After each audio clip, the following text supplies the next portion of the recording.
होएगा जी sir. Okay sir, ठीक है सर, चलो। तो good evening again to all of you. अच्छा सर, हम लोग कंपनी लॉ पढ़ेंगे। Last week due to Holi नहीं हो पाया था, आज करेंगे। तो सर हम लोग prospectus and allotment of security and shares, ये चल रहा था ना। मतलब ये जो हम लोग शेयर मार्केट से यस सर। शेयर परचेस करते हैं, ये शेयर मार्केट रिलेटेड लॉ है आज का जो टॉपिक है। ऐसे कंपनी लॉ पूरा का पूरा ही शेयर मार्केट में एप्लीकेबल हो जाता है। शेयर मार्केट और मतलब शेयर मार्केट तो एकदम हार्डकोर वे में एप्लीकेबल होता है, मतलब ये कंपनी लॉ। लेकिन जब बात आता है कि allotment of shares and security का, इसमें भी कंपनी लॉ एक बहुत ही वाइटल वे में काम करता है सर। तो आप लोग जो लोग शेयर मार्केट में इन्वेस्टमेंट करते हो, या फिर सबसे इम्पोर्टेंट है इन्वेस्टमेंट करो या ना करो, as a chartered, as a company secretary, as a cost accountant, आप लोगों को तो ये सब चीज़ जानना ही पड़ेगा। आप लोग अपडेट देखे हो सर, अमेंडमेंट का खबर मिला है, एक न्यू बिल पास हुआ है सर। अब देखो क्या होता है उसमें। हाँ सर, एक बहुत ही अच्छा खबर है। किसी को खबर नहीं है? CA CS और CMA इंस्टीट्यूट को एक तरह का कॉम्बिनेशन मिलेगा।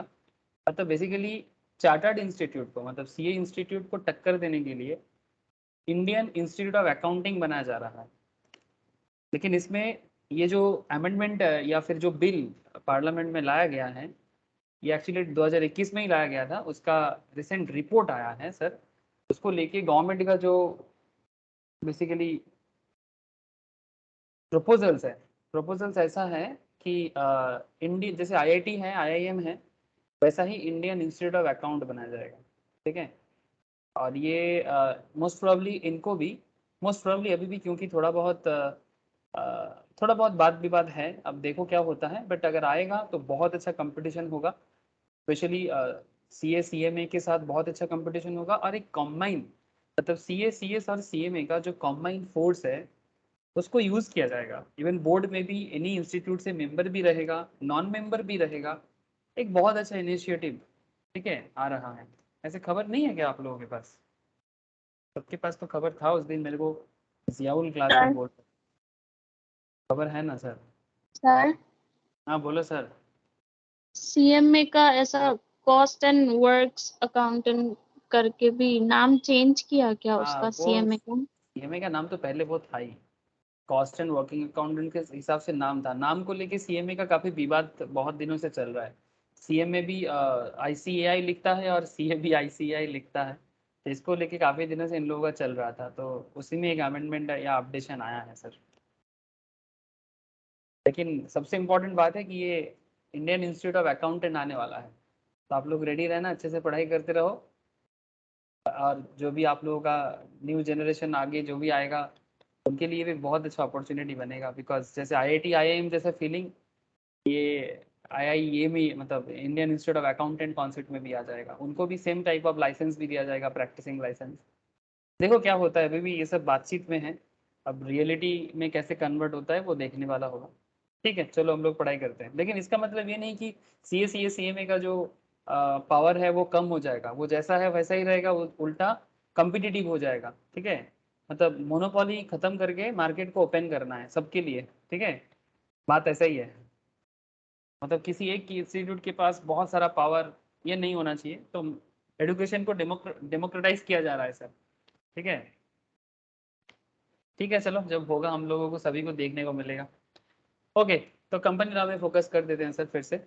तो कंपनी लॉ में हम लोग prospectus and allotment of securities में लास्ट वीक से बात करना चालू किए हैं। चलो मैं आपको स्क्रीन शेयर करता हूँ और फटाफट पॉइंट पे आ जाता हूँ, देरी किस बात की। तो सर ये prospectus and allotment of securities, इसके अंदर हम लोगों ने सेक्शन 23 से लेके 42 का एरिया कवर करते हैं। ठीक है, कंपनी लॉ का, एक्ट 2013 का सेक्शन 23 से लेके 42 का एरिया ओवरऑल कवर करते हैं। और इम्पोर्टेंट पार्ट ये है कि इसके अंदर हम लोगों को क्या क्या सीखने को मिलता है। जैसे कि एक सिंपल तरीके से अगर आपको मैं बताऊं, लास्ट दिन का अगर थोड़ा सा याद दिलाऊं आपको। क्या हुआ भाई, पेन क्यों नहीं काम कर रहा है?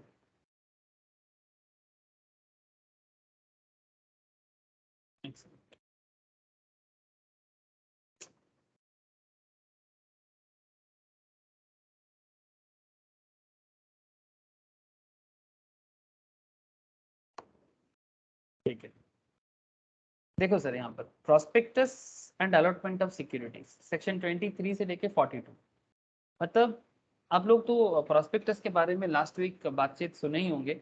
और जब भी कोई शेयर मार्केट में आता है उसका प्रोस्पेक्टस रीड करने का एक मार्केट में न्यूज़पेपर में एडवर्टाइजमेंट भी आता है सर।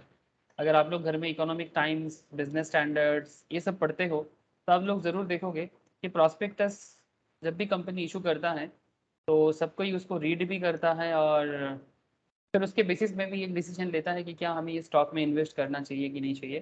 बिकॉज कंपनी का सारा डिटेल्स, बिजनेस डिटेल्स, वो एवरीथिंग ओवरऑल वे में एक ओवरऑल कॉन्सेप्ट जो है वो आपको ये रेड हेरिंग प्रोस्पेक्टस जो कंपनी इशू करते हैं इसके अंदर बताते हैं, है ना सर। आप लोग रियल में देखे होंगे क्या इस तरह का प्रोस्पेक्टस का advertisement? Please tell me. Company के साइट के अंदर भी मिलता है, आई होप सभी कोई देखे होंगे, या फिर आप सेबी के साइट में जाके भी निकाल सकते हो। ठीक है, security exchange board of India के साइट में जाके, फाइलिंग में जाके, ठीक है, पब्लिक इश्यूज के अंदर जाके, ठीक है, आप यहाँ पर देख सकते हो कि कौन सा ड्राफ्ट हुआ है, कौन सा फाइनल हुआ है, ठीक है, फाइनल ऑफर डॉक्यूमेंट जो भी आरओसी के साथ फाइल हुआ है। इस तरह से भी आप सेबी के साइट के अंदर जाके भी प्रोस्पेक्टस डाउनलोड कर सकते हो और कंपनी का ABCD एवरीथिंग, कंपनी का डिटेल्स, ठीक है। जैसे रिसेंटली मार्केट में रुचि सोया, हाँ सर सही बोला ना, अभी मार्केट में कौन सा कंपनी का IPO मतलब बेसिकली FPO कर रहा है रुचि सोया, पतंजलि के अंडर में अभी आ गया। पहले रुचि सोया एक अलग कंपनी हुआ करता था, लेकिन इतना भयंकर लॉस मेकिंग होने के बाद रुचि सोया को खरीदने के लिए बहुत सारा कंपनी ने बीड किया था। इसका फैक्ट्री बहुत सारा है स्पेशली एडिबल ऑयल सेक्टर्स में, तो बाद में पतंजलि ने उसको परचेज किया। लेकिन 3 कंपनी का रिसेंटली मार्केट में लिस्टिंग चल रहा है, Veranda learning solutions, Uma exports and Ruchi Soya. तो मैंने आपको रुचि सोया के बारे में बातचीत इसलिए कर रहा हूँ, थोड़ा पॉपुलर कंपनी है, बट ऐसा मतलब ये नहीं कि जो पॉपुलर नहीं है उसमें दम नहीं है। हम लोग stock market point of view से बातचीत नहीं करेंगे अभी, हम लोग कंपनी लॉ पर्सपेक्टिव से बात कर रहे हैं, ठीक है सर। मतलब कंपनी लॉ पर्सपेक्टिव से बात यह है कि ये सब जो प्रॉस्पेक्टस है, ठीक है, अगर आपको वरंदा लर्निंग सॉल्यूशंस का भी प्रॉस्पेक्टस देखना है तो आप वरंदा लर्निंग सॉल्यूशंस के DRHP में जाओ, ठीक है। ये डायरेक्टली आपको एक्चुअली सेबी के साइट में लेके जाता है, आप यहाँ पर जाके डाउनलोड करो और कंपनी के डिटेल्स जानकारी लो, ठीक है सर। ये सब तो रहा इन्वेस्टमेंट रिलेटेड बात। सर इसमें लॉ क्या काम करता है? यस सर, वही तो बात है कि कंपनी मार्केट में प्रॉस्पेक्टस इशू करेगा, आप हमारे जैसे लोग या फिर basically domestic institution, DII, FII, retail investors market में ये सब डॉक्यूमेंट्स को रीड करेगा और फिर उसके बेसिस में मार्केट में इन्वेस्ट करेगा। और क्या जरिया होगा कंपनी के बारे में जानने का, कंपनी के बिजनेस के बारे में जानने का, और क्या जरिया हो सकता है? यही तो है। और मार्केट में आपका कॉमन सेंस भी चाहिए, चारों तरफ आंख खुला रखना चाहिए, सिर्फ किताबी बात नहीं, किसका कहाँ प्लांट है, कौन कहाँ पर बिजनेस कर रहा है, हाँ इसका भी आइडिया लगना चाहिए कि नहीं चाहिए? या सिर्फ प्रॉस्पेक्टस के बेसिस में ही हमेशा पैसा लगा दोगे? सर नहीं, सिर्फ प्रॉस्पेक्टस के बेसिस में नहीं, प्रैक्टिकल वर्ल्ड के साथ भी कनेक्शन होना चाहिए। जैसे रिसेंटली अदानी पोर्ट ने, एक आपको एग्जांपल के तौर पे बता रहा हूँ कि प्रैक्टिकली कनेक्शन कैसे होता है। अदानी पोर्ट रिसेंटली वेस्ट बंगाल में इन्वेस्ट किया है, पता है आपको? अभी फाइनलाइजेशन नहीं हुआ है, बट बहुत जल्दी फाइनलाइजेशन हो जाएगा। ताजपुर वेस्ट बंगाल, हाँ ताजपुर जो दीघा के पास है, ठीक है, दीघा और मंदारमनी के बीच में, जानते हो आप लोग? घूमने गए हो कभी? বন্দরের দিকটা নাকি? हाँ बोलो। গেছি দাদা তা क्यों की সেটা বলছে, हाँ बोलो কিসের দিকটা? স্যার এই হলদিয়া বন্দরের দিকে স্যার, না না, হলদিয়া ওই দিকটা। বললাম তো দীঘা আর মন্দারমনির মিডিলে। দীঘা গেছিস তো? হ্যাঁ স্যার। আর দীঘা আর মন্দারমনির মিডিলে হচ্ছে তাজপুর। তো তাজপুর স্যার में হলদিয়াতে एक्चुअली, তো একটা বন্দর আছে স্যার, হলদিয়া हाँ বন্দর যেটা পুলিশ। यस, हल्दिया पोर्ट तो है ही, ठीक है, हल्दिया पोर्ट तो है ही। अपने कोलकाता में कोलकाता पोर्ट भी है पुराना गंगा के ऊपर। हल्दिया पोर्ट भी गंगा और इस हल्दी के रिवर के बीच में খিদিরপুরে बना हुआ है। हाँ खिदिरपुर पोर्ट, लेकिन ये एक न्यू पोर्ट बनेगा जो अदानी लेगा, और बेसिकली उड़ीसा एंड छत्तीसगढ़ का, ठीक है, ये एक्चुअली काफ़ी इंटरेस्टिंग एरिया में बना हुआ है। मैं आपको थोड़ा सा इसलिए बता रहा हूँ कि कंपनी के प्रॉस्पेक्टस देख के इन्वेस्ट करना ज़रूर चाहिए, मतलब लेकिन प्रॉस्पेक्टस के साथ साथ मार्केट नॉलेज भी आपको लेते रहना चाहिए कि मार्केट में कंपनी क्या कर रहा है। जैसे Adani port and special economic zone है ना, APSEZ बहुत ही फेमस कंपनी है और आज के डेट में इंडिया का सबसे बड़ा प्राइवेट पोर्ट कंपनी है। जैसे ये देखो, ये है दीघा, ठीक है, दीघा और मंदरमनी के बीच में बोला ना आपको, ये देखो ये है ताजपुर। ये यहाँ का जो समुंदर का जो ये है ना सर, डेप्थ है ना, काफ़ी अच्छा है, मतलब जहाँ जा सकता है। इतना आसान नहीं होता हर जगह में, फिर भी थोड़ा खर्चा करना पड़ेगा। कुछ 7,000 करोड़ के आसपास का इन्वेस्टमेंट है, 7,000 करोड़ का। गवर्नमेंट को अच्छा रेवेन्यू मिलेगा और ईस्ट मिदनापुर को एक बहुत बड़ा बिजनेस डिसीजंस मेकिंग, ठीक है। और इसको इसका जियोग्राफिकल एक बहुत बड़ा एडवांटेज मिलेगा अदानी को, जिसके कारण ये ताजपुर का एरिया इतना इंपॉर्टेंट हो जा रहा है। एक तो वेस्ट बंगाल में एक बहुत बड़ा इन्वेस्टमेंट है, दूसरा बात है कि जो उड़ीसा और छत्तीसगढ़ एरिया, इसका जो माइन है ना सर, उड़ीसा में और छत्तीसगढ़ में जो माइन्स है, अलग अलग coal mine, different mineral mines बहुत सारा है, इसका जो भी है इसको पानी के रूट से लाके आप यहाँ पर लोड करके फॉरेन कंट्रीज में इजीली एक्सपोर्ट कर सकते हो, ठीक है।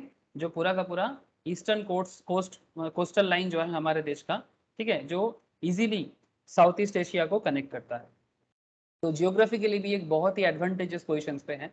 सो ये सब रीजन काम करता है और बंगाल की इकोनॉमी के लिए एक बहुत अच्छा खबर। चलो ये सब तो थोड़ा सा जनरल नॉलेज हो गया, लेकिन मैं आपको बस इतना कहना चाहता हूँ कि कंपनी के प्रॉस्पेक्टस के अंदर भी आपको ये सब जानकारी मिलता है, ठीक है। जब कंपनी अपना प्रॉस्पेक्टस इशू करता है तो आपको जानकारी मिलता है। नॉट जस्ट अदानी पोर्ट के बारे में थोड़ा रिसर्च चल रहा था, ठीक है। अदानी पोर्ट का जैसे मैंने बात किया, वैसा ही अदानी विल्मर का भी एक कॉन्सेप्ट है, अदानी विल्मर, जो एडिबल ऑयल वगैरह मार्केट में बेचता है। देख रहे हो तो धड़ाधड़ इसका शेयर एक महीना 2 महीना हुआ है, किस तरह से इसका ग्रोथ हुआ है। चलो बढ़िया है, जिन लोगों ने इनमें इन्वेस्ट किया, स्टॉक मार्केट ग्रुप में डिस्कशन बहुत जोर शोर से हुआ था, तो आप लोग समझ सकते हो, क्लास में भी बातचीत किया था जब मैंने स्टॉक मार्केट क्लास में। ना पॉइंट इज दैट इसके शेयर में इन्वेस्टमेंट का बात सबसे इंपॉर्टेंट क्या है, अदानी विल्मर बंगाल में भी अच्छा इन्वेस्ट कर रहा है, स्पेशली राइस मिल में, ठीक है। अभी इंडिया का second largest rice mill owner भी बन जाएगा शायद, ठीक है, क्योंकि और जितना सिख राइस मिल है इंडिया, वेस्ट बंगाल या इंडिया का, ठीक है, सिख मतलब जो बंद होने का कगार में है, ये सब राइस मिल को अदानी ले रहा है और बिजनेस को ग्रो करेगा। तो ये सब बिजनेस प्रोस्पेक्टिव है, और ये सब बिजनेस प्रोस्पेक्टिव आपको कहाँ जानने को मिलता है, बोलो, प्रॉस्पेक्टस में, है ना। बात समझ में आ रहा है कि नहीं आ रहा है। तो सर प्रॉस्पेक्टस देख के आप कंपनी के बारे में जानकारी ले सकते हो, ठीक है। और सबसे इंपॉर्टेंट बात है कितना शेयर्स मार्केट से विड्रॉल करना चाहता है, कितना शेयर इशू करना चाहता है, कितना सब्सक्राइब करवाना चाहते हैं, ठीक है। जैसे ये पतंजलि का 4,300 करोड़ का प्रोजेक्ट है, ठीक है, मतलब 4,300 करोड़ मार्केट से पतंजलि बेसिकली रेज करना चाहता है। प्रॉस्पेक्टस क्यों इशू करते हैं, सिंपल बात करते हैं, ठीक है। किताबी बात तो अभी शुरू होगा तो लीगल लैंग्वेज चलता जाएगा, बट उससे पहले प्रैक्टिकल बातें थोड़ा कर रहा हूँ मैं। रुचि सोया के थोड़ा सा मैं अगर आपको ओवरव्यू दूं कि रुचि सोया करेंटली इंडिया का one of the largest FMCG है, जैसे कि अदानी विल्मर, ठीक है, Patanjali one of the largest. तो रुचि सोया को लेने के बाद पतंजलि और बड़ा हो गया, ठीक है, रुचि सोया को लेने के बाद पतंजलि और बड़ा हो गया। तो Ruchi Soya is the one of the largest FMCG companies in India, specially edible oil और स्पेशली पाम ऑयल और सोयाबीन ऑयल में, ठीक है। Palm oil, soybean oil, Nutrela brand के बारे में आप लोग सुने होंगे, ठीक है। कंपनी के बारे में थोड़ा प्रॉस्पेक्टस के अंदर जो है उसका थोड़ा सा आपको समरी बता रहा हूँ, ठीक है, कंपनी के बारे में नॉलेज पाने के लिए। क्यों बता रहे हो सर, सर बता इसलिए रहा हूँ क्योंकि प्रॉस्पेक्टस से हमें क्या जानने को मिलता है इसका एक छोटा सा आइडिया देने के लिए। बाकी आप डिटेल्स में जो पढ़ोगे, stock market fundamental analysis class में डिटेल्स बातचीत करता हूँ, ठीक है, तो तब आप लोग और डिटेल्स में समझोगे, क्योंकि उसमें सारा का सारा फाइनेंशियल पैरामीटर हम लोग डिस्कस कर पाते हैं, या फिर फाइनेंशियल मैनेजमेंट क्लास में डिस्कस कर पाते हैं, अकाउंट्स के अंदर डिस्कशन होता है, that is a different part. तो ये जो कंपनी है ये क्या क्या करते हैं, प्रॉस्पेक्टस के अंदर आपको क्या जानने को मिलता है। जैसे कि मैंने आपको बोला कि पतंजलि रुचि सोया को लेने के बाद, रुचि सोया पहले से ही एडिवेल में था, अभी धीरे धीरे न्यूट्रेला ब्रांड तो उनका है ही, पाम एंड सोया सेगमेंट में तो ये है ही, अब धीरे धीरे ये कंपनी क्या कर रहा है, पतंजलि में पोर्टफोलियो में बिस्किट्स, कुकीज, रस्किट्स, रस्क, हाँ, नूडल्स, ब्रेकफास्ट सीरियल्स, ठीक है, रेडीमेड फूड जो है, ठीक है, ये सब में भी ये मार्केट बना रहा है और ऑलरेडी इसका काफ़ी अच्छा फ्यूचर है। पतंजलि ग्रुप ने company is part of Patanjali group and one of India's leading FMCG and wellness group 99% stake in the company Patanjali का है, बाकी 1% मार्केट में वो ओपन करना चाह रहा है। तो entire follow on offer will comprise of fresh issue of equity of 4300 crore which will help bring down promoter their shareholding, कुछ shareholding promoter छोड़ेगा and taking a forward to meeting SEBI's minimum public shareholding 25%। मतलब अभी जो 99% पतंजलि का है वो पतंजलि का share holding कम हो जाएगा और पब्लिक शेयर होल्डिंग ऑलमोस्ट 25% के आसपास आ जाएगा। ठीक है, minimum share holding norms as per companies act rule. ठीक है, तो ये सब कंपनी लॉ के हिसाब से ही हो रहा है। ठीक है, जो आपको मैं प्रैक्टिकली थोड़ा सा बताया। इसमें आपको प्रोस्पेक्टस के अंदर आपको फाइनेंशियल एरिया भी पता चलेगा। ठीक है, जैसे कि आपको ये तो एक जस्ट ग्लिम्स है, मतलब ये जस्ट अ स्नैपशॉट है। ठीक है, ये कंपनी का रेवेन्यू का क्या सिचुएशन है। बेसिकली ये रेवेन्यू के लिए आपको पीएल समझना पड़ता है। ठीक है, कंपनी का पैट को समझने के लिए भी आपको प्रॉफिट एंड लॉस समझना पड़ता है, बैलेंस शीट समझना पड़ता है, कैश फ्लो समझना पड़ता है, अगर आपको डिटेल्स में समझना हो तो। ठीक है, कि अंदर का बात क्या है, जो फंडामेंटल एनालिसिस, फाइनेंशियल मैनेजमेंट, ये सब एरिया में आपको अगर आप जितना एक्सपर्टीज हासिल करोगे आपको और अच्छे से समझ में आएगा, अर्निंग पर शेयर वगैरह। ठीक है, तो जैसे कि इसका अर्निंग पर शेयर लेटेस्ट में 11.42 बता रहा है। ठीक है, कुछ बताते हैं और कुछ थोड़ा बहुत थीन लाइन भी होते हैं। ठीक है, तो वो सब के लिए आपको फंडामेंटली कंपनी को एनालिसिस करने से ही ये सब नॉलेज आपके अंदर आएगा। ठीक है, लेकिन स्नैपशॉट से इतना तो समझ में आ रहा है। अब यहाँ पर देख सकते हो आईपीओ या एफपीओ जब भी आता है, इनिशियल पब्लिक ऑफर या follow on public offer, company ने प्रॉस्पेक्टस इशू किया और मैंने प्रॉस्पेक्टस से रिलेटेड कुछ चीजें बताया। अब यहाँ पर एक चीज देखो, इशू पीरियड मतलब prospectus issue period, point to be noted sir. Prospectus issue किया इसने 24 मार्च को, जो 28 मार्च को क्लोज होगा, ये एप्लीकेशन पीरियड है। इसके बाद कंपनी क्या करेगा, अलॉटमेंट करेगा, जो 31 मार्च के अंदर खत्म होगा।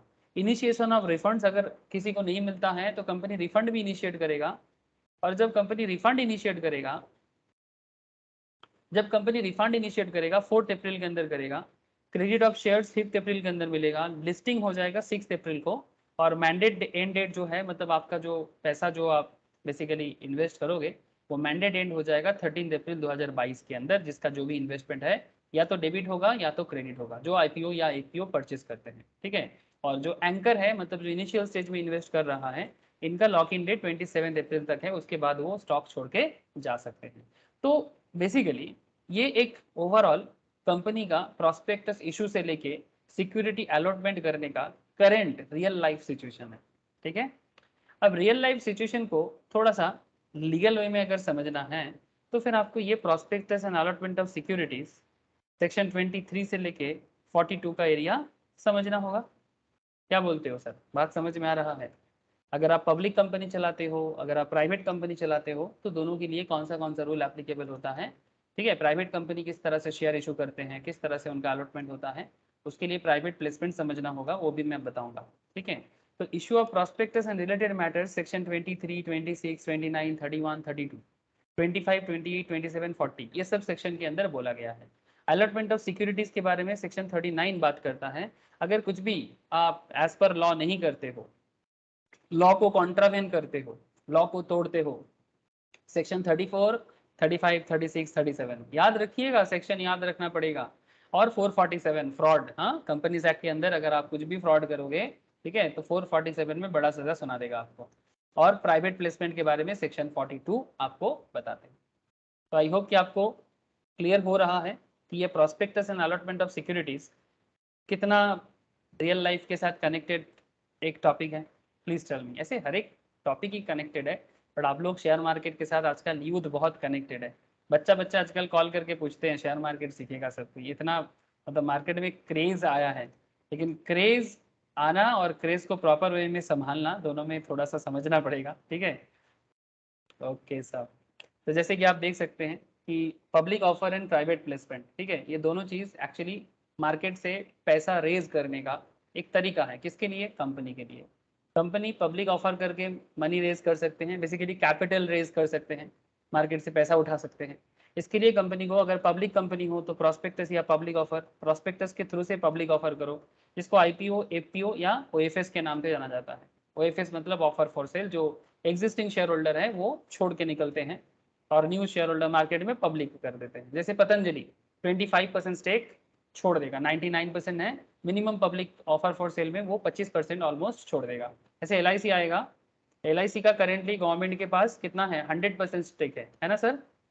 क्या रे, खबर है कि नहीं है? LIC अभी यस सर, पर अभी तो पोस्टपोन हो गया है। हाँ पोस्टपोन किया है, बट आएगा सर। पोस्टपोन इसलिए किया है क्योंकि गवर्नमेंट का कुछ टारगेट है पैसा रेज करने का। अगर वार सिचुएशन होगा तो गवर्नमेंट को लग रहा है कि शायद गवर्नमेंट को पैसा कम मिलेगा, ठीक है, अगर अंडर सब्सक्रिप्शन हो जाए, इस तरह का डर गवर्नमेंट को है। बिकॉज गवर्नमेंट बहुत मुश्किल से अपना टारगेट फुलफिल करना चाहते हैं और अपना बहुत ही प्यारा सा एक कंपनी है LICI, जो गवर्नमेंट का कैश काउ है सर, ठीक है। सरकार को बहुत पैसा मिलता है, आम आदमी का सेविंग्स का पैसा गवर्नमेंट के पास पहुंचते हैं LIC के थ्रू से। LIC का गवर्नमेंट के पास 100% है। अभी भी इसका डिटेल्स आपको, आप अगर पब्लिक तो अभी भी नहीं हुआ प्रॉस्पेक्टस, अगर मिला किसी को तो वो देख सकते हो कि कितना गवर्नमेंट छोड़ रहा है। अगर मानो से फॉर एग्जांपल, मैंने अभी डिटेल्स देखा नहीं, अगर 10% भी कंपनी छोड़ता है तो ये डिसइन्वेस्टमेंट बोलते हैं इसको। तो इसमें क्या होता है, गवर्नमेंट का उतना परसेंटेज होल्डिंग पर चला जाएगा और पब्लिक होल्डिंग में आ जाएगा। अब देखो कितना करते हैं, 25% भी अगर छोड़ना पड़े, ठीक है, तो फिर 75% सरकार के हाथ में रहेगा मिनिमम सब्सक्रिप्शन के तौर पे। तो जो भी है एज पर लॉ वो सब होगा, वो सब बात आगे आगे आपको समझ में आ जाएगा। पॉइंट इज दैट IPO চাইলে তো স্যার এই অত এই শেয়ারটা তুলেও নিতে পারে স্যার, গো ব্যাক যেটাকে বলেছিলেন আগেবারে। এটা বুঝলাম না। মানে স্যার শেয়ার যেটা ছাড়ছে, স্টেক যেটা ছেড়ে দিচ্ছে 10% কি 5%, চাইলে তার মধ্যে আবার কিছুটা নিজেরা আবার তুলেও নিতে পারে সেই ক্ষেত্রে। नहीं, एक बार पब्लिक कर दिया ना तो वो सेबी का भी कुछ रूल्स होता है कि आप अगर शेयर को मार्केट में रखोगे तो आपको मिनिमम तो मार्केट में फ्लोट करना पड़ेगा, आउटस्टैंडिंग तो कुछ रखना पड़ेगा। हाँ, वो जरूरत पड़ने से कंपनी बाईबैक कर सकता है। यस, बाईबैक ऑफ शेयर्स में बात करेंगे। হ্যাঁ স্যার, বাইব্যাক পড়িয়েছিলেন, ওটাই তো বলছিলেন স্যার, বাইব্যাকটা কিছুটা হলেও করতে পারবে। हाँ, बाईबैक जरूर कर सकता है। बाईबैक में डिटेल्स बात करेंगे। तो ये सब IPO, FPO, FS, मैं ये सब चीज़ लास्ट क्लास में भी बोला था, फिर से एक बार याद दिला रहा हूँ। राइट इशू, बोनस इशू, ये सब भी शेयर इशू करने का ही एक तरीका है। प्राइवेट कंपनी है तो private placement, right issue, bonus issue, ये सब चीज़ कर सकता है। तो ऐसा नहीं कि हम लोग एकदम इनिशियल स्टेज में है इस पर्टिकुलर चैप्टर में। सेक्शन 23 का जो एरिया है बात हुआ है सर। सिक्योरिटीज़ का डेफिनेशंस वगैरह मैंने करवाया आप लोगों को। प्रॉस्पेक्टस क्या है मैंने बताया, ठीक है। प्रॉस्पेक्टस में कितना तरह का प्रॉस्पेक्टस हो सकता है ये भी एक आइडिया मैंने आपको दिया, पर हाँ डिटेल्स ऑफ प्रॉस्पेक्टस नहीं करवाया। प्रॉस्पेक्टस का जो डिटेल्स है वो नहीं हुआ अभी तक। अच्छा, फिर मैंने आप लोगों को सेक्शन 23 के साथ जुड़ा हुआ प्रॉस्पेक्टस के अंदर क्या क्या रहता है, ठीक है, ये सब भी मैंने बात किया, ठीक है। उसके रिगार्डिंग सेक्शंस के ऊपर भी मैंने बातचीत किया। अगर कुछ प्रॉब्लम होता है, ये सनी फार्मास्यूटिकल्स का मैंने एग्जांपल्स भी आपको एग्जांपल्स भी दिया। तो ठीक है सर, ये सब तो हुआ है, तो फिर बार बार क्यों बोलते हो? डिमेटेरियलाइज का कॉन्सेप्ट कब से आया, क्यों आया, इसमें क्या होता है, ये सब बातचीत मैंने करके रखा। तो चलो कुछ नया सुनते हैं। हाँ, नया आप सुनते हैं। चलो सर, अलग अलग प्रॉस्पेक्टस के बारे में जानो कि नॉर्मली 3 तरह का प्रॉस्पेक्टस है सर, ठीक है। These are described. Self prospectus, sir ये क्या होता है self prospectus? Self prospectus, red herring prospectus and abridge prospectus, ठीक है। तो सर सेल्फ प्रॉस्पेक्टस क्या है सेक्शन 31 के हिसाब से? सेक्शन 32 रेड हेरिंग प्रॉस्पेक्टस, ठीक है, red herring prospectus and abridge prospectus. Abridge basically memorandum of summary prospectus है।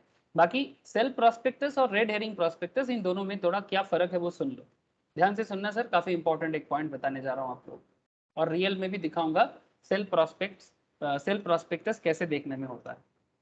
ये एक सेल्फ प्रॉस्पेक्टस है।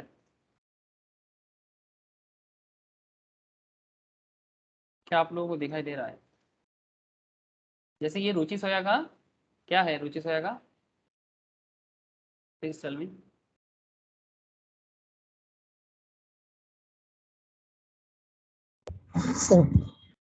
सर ये लेटेस्ट है एकदम, जून 2012 में ये बेसिकली सेबी में आया था 21 में, और section 32 of red herring prospectus है ना, 100% बुक बिल्ड इशू। लेकिन दूसरा साइड में मैं आपको ये जो दिखा रहा हूँ, इसमें क्या लिखा है, सेल्फ प्रॉस्पेक्टस। दिखाई दे रहा है ना आप लोगों को? Please tell me. হ্যাঁ স্যার। नाउ आपके मन में सवाल चल रहा है सर दोनों प्रॉस्पेक्टस में अंतर क्या है ना? That's a big question.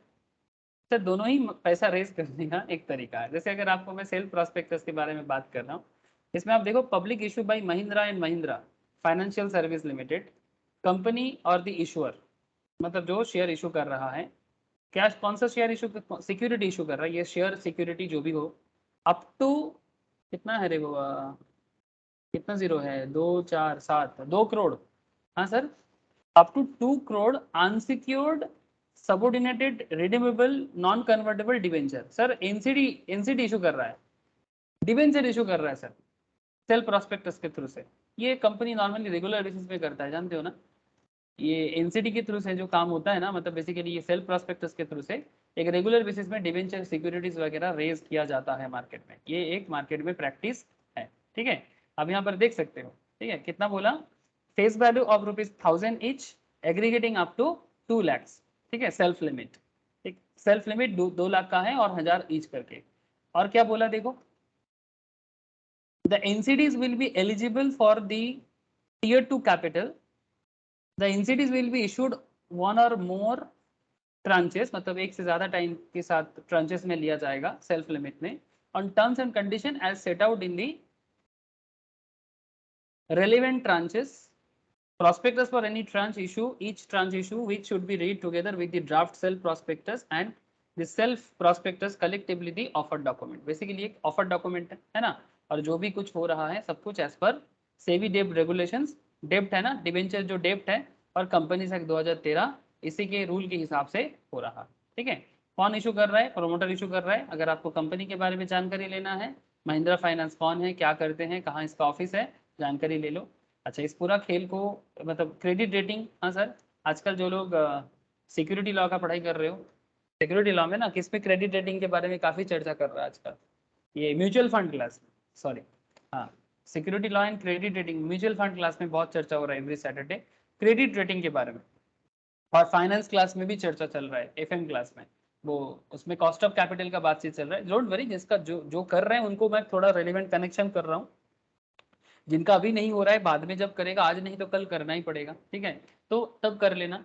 तो क्रेडिट रेटिंग बेसिकली कुछ एजेंसी है सर, रेटिंग एजेंसी, जैसे कि हमारे देश में क्रिसिल है, केयर है, फिच है, ठीक है, आईसीआरए है, ये रेटिंग एजेंसी है। जैसे इंडिविजुअल का रेटिंग देने वाला एक कंपनी है ना, इंडिविजुअल लोन लेने वाला, लोन पाने से पहले आपको एक रेटिंग एजेंसी चाहिए होता है। इंडिविजुअल मतलब हम आप जैसे लोग अगर बैंक से लोन पाने जाएगा तो उनको एक रेटिंग बिल्डअप होता है, उसको सिबिल स्कोर कहा जाता है ना, क्या रे, सुने होंगे।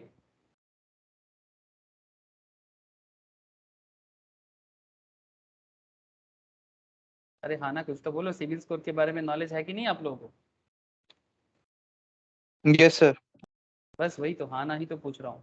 सिमिलरली कंपनी के केस में भी, या जो मार्केट से पैसा रेज करते हैं, डिवेंचर इशू करते हैं, इनका भी रेटिंग चाहिए, तो इनके लिए भी रेटिंग एजेंसी है। जैसे कि इन्होंने IND, एक फेमस रेटिंग कंपनी है, इनको AAA रेटिंग दिया, ठीक है। इंडिया रेटिंग, ये देखो, India rating and research private limited, India ratings ने इसको ये भी AAA रेटिंग दिया, आउटलुक स्टेबल दिया, कंपनी अच्छा काम कर रहा है ऐसा बोल रहा है। तो रेटिंग एजेंसी इसका डिटेल्स देगा, और इसका लिस्टिंग कहाँ हो रहा है, ये जो NCD है, self prospectus tranches are propose to be listed on BSE में, ठीक है, BSE में जैसे बॉन्ड, डिवेंचर, ये सब भी लिस्टिंग होता है और वहाँ से भी परचेस किया जाता है। और ये देखो, ये है बुक रनिंग लीड मैनेजर, मतलब lead manager to the issue, मतलब ये लोग मार्केट से पैसा रेज करने के लिए इनको हेल्प करे, मतलब बेसिकली कमीशन एजेंट है, इनको अंडर राइटर्स भी कहा जाता है, ठीक है। Edelweiss, Axis Bank, AK Capital, Trust Investment Advisory, ये सिक्योरिटीज इंडिया लिमिटेड, ठीक है, थोड़ा पुराना है, 2017 का है, बट मेरे को यही जल्दी में मिल गया, ठीक है। और इसका पूरा रजिस्टर का काम जो कर रहा है वो कार्बी कर रहा था उस टाइम पे, कार्बी का तो अभी हालत बहुत खराब है।